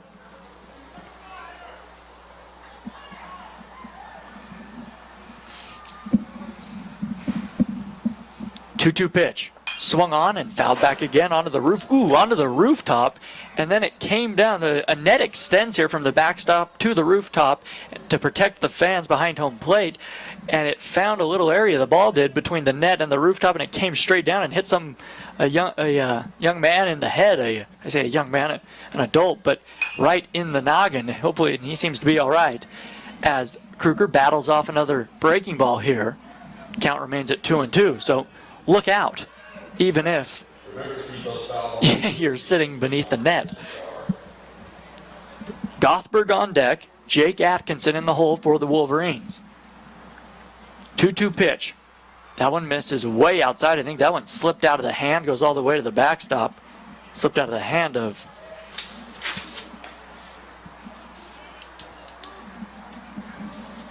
Kickler.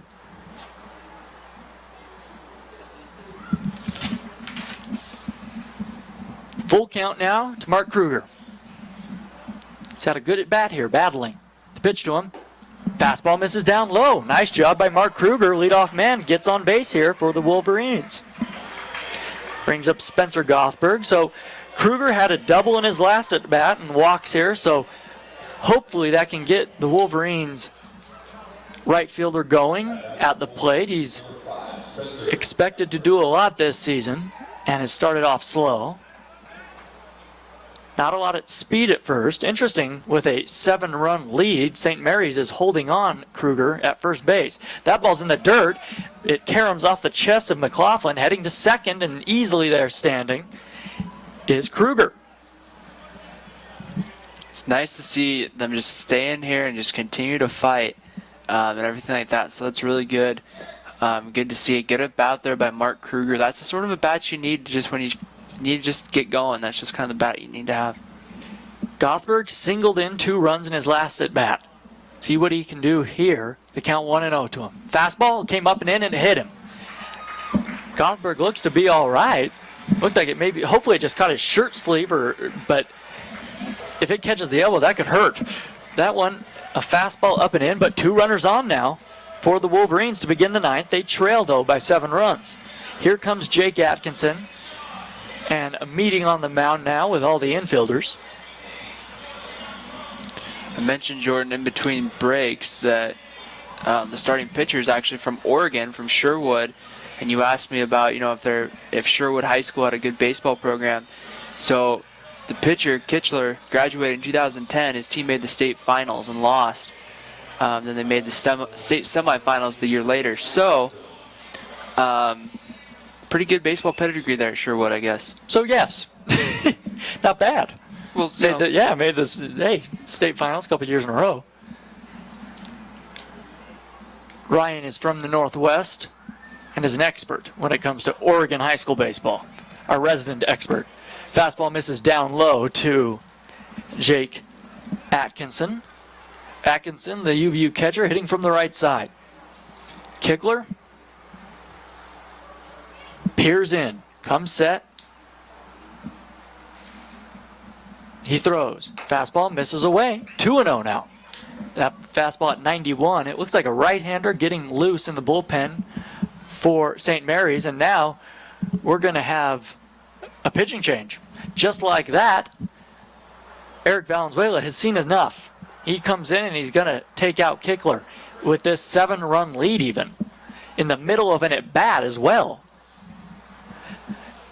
So it'll be a 2-0 count that Nathan Simmons inherits. Very interesting there from Valenzuela. You're up 7 runs Obviously, though, he didn't see something he liked from Kickler, and he pulled the trigger.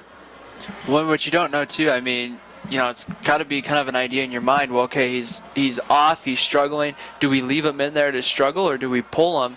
You haven't had to go very deep into your bullpen if you're St. Mary's, so why not pull him now and then not have him go out there, give up a couple of runs and shake up his confidence? Pull him now, and then you have him probably, he only threw a handful of pitches, so you probably have him for tomorrow or game 2 later maybe if you need him.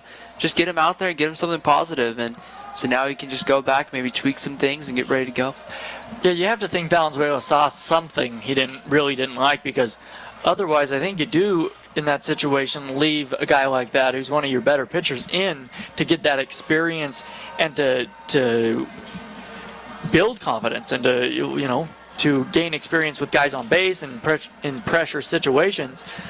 And so it's all speculative. We don't know, but here comes in either event Simmons. Yeah, the interesting thing is, they're going to Simmons, who's making his 5th appearance on the year. He's pitched 5 innings, 4 hits, not allowed a run, 2 walks, and 3 strikeouts. I want to say closer, the person who's got 3 saves, Jordan, is Anthony Gonsolin, the right fielder. So, they haven't dipped too bad yet when they're not pulling Gonsolin in from right. So Simmons takes his warm-up tosses here as the Wolverines have runners on first and second, nobody out here in the 9th inning, 14-7. St. Mary's on top in game 1 of this doubleheader.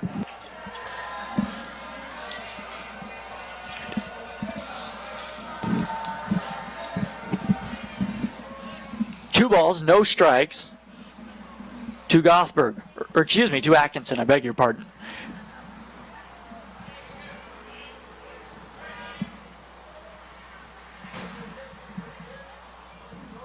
Simmons, not a high velocity fastball, will come with a slider and a change though. 2-0 pitch, swung on, chopped. Simmons off the mound to the left side, now fielding it as the third baseman. Villa throw to first, safe at first base. And that ball was just hit slowly enough on that down that third base line that Villa could not get there in time to make the throw, or rather make the throw in time. So Atkinson in there with a little infield base hit, and the bases are loaded for Tate Harding, the designated hitter. Really, when you take a look at it, you get Harding coming up, and then you got Schlehuber on deck. So you have these hitters who have been pretty hot today coming up. You have a chance to maybe dive into this lead a little bit. Atkinson at first, Gothberg at second, Kruger at third. Nobody out in the 9th. The pitch, that one swung on, a little blue burn to right center field. No, that one's going to carry. That one keeps going, reaching up and making the grab, though. Going back into his right is Gonsolin. Kruger comes in to score after tagging. Tagging in from second and going to third is Gothberg. And so a well-hit ball off the bat.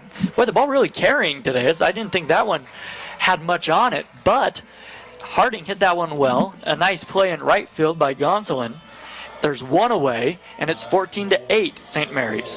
Yeah, right there. That's a good play by Gonsolin to come in and make a good throw. Understanding that with just how deep the ball was, easily the runners from third was going to score and the runner from second move up.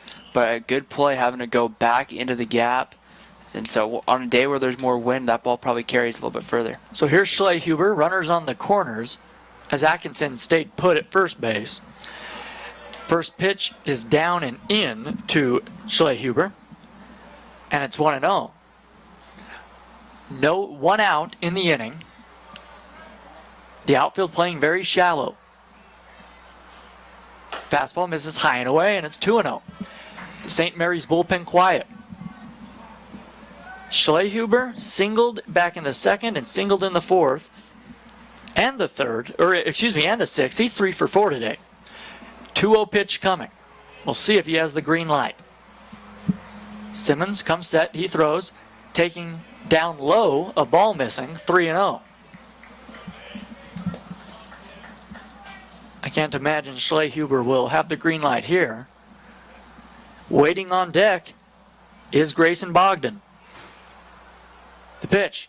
Fastball, strike one right at the belt. Schlehuber started towards first base, but then held up, thinking that ball may be just a bit above. But strike one, says Pancho Flores. 3-1 now.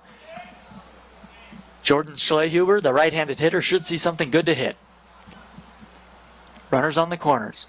One out. The pitch. That one swung on. Chopper to short. This could be two. Rosso over to Kirtley. No, he throws to first, and he's safe.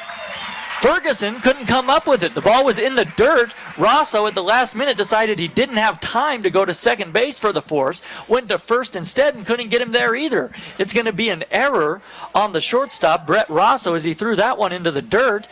And a run comes in to score for the Wolverines. So the Wolverines now catching some breaks. Catching some breaks and keeping that momentum going. And you get in innings like this, it kind of would appear, well, gee, we're down 5 or 6, but Jordan, how quickly can a hit here or the misfielded ball here can just change the game in an instant? So here's Bogdan. It's 14-9.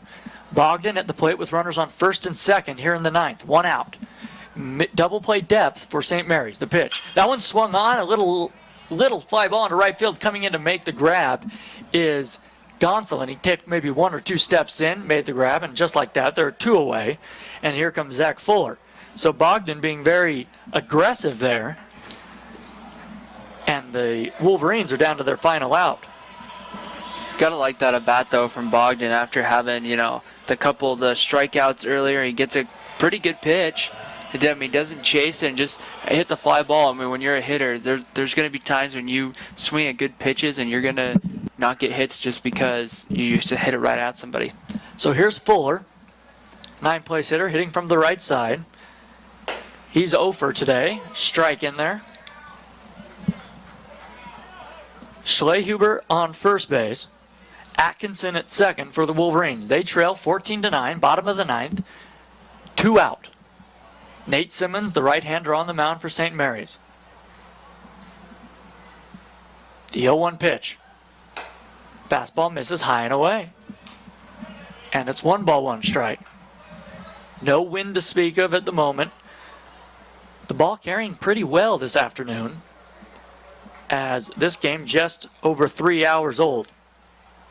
Guess that's what happens when you score a combined 23 runs. 1-1 pitch.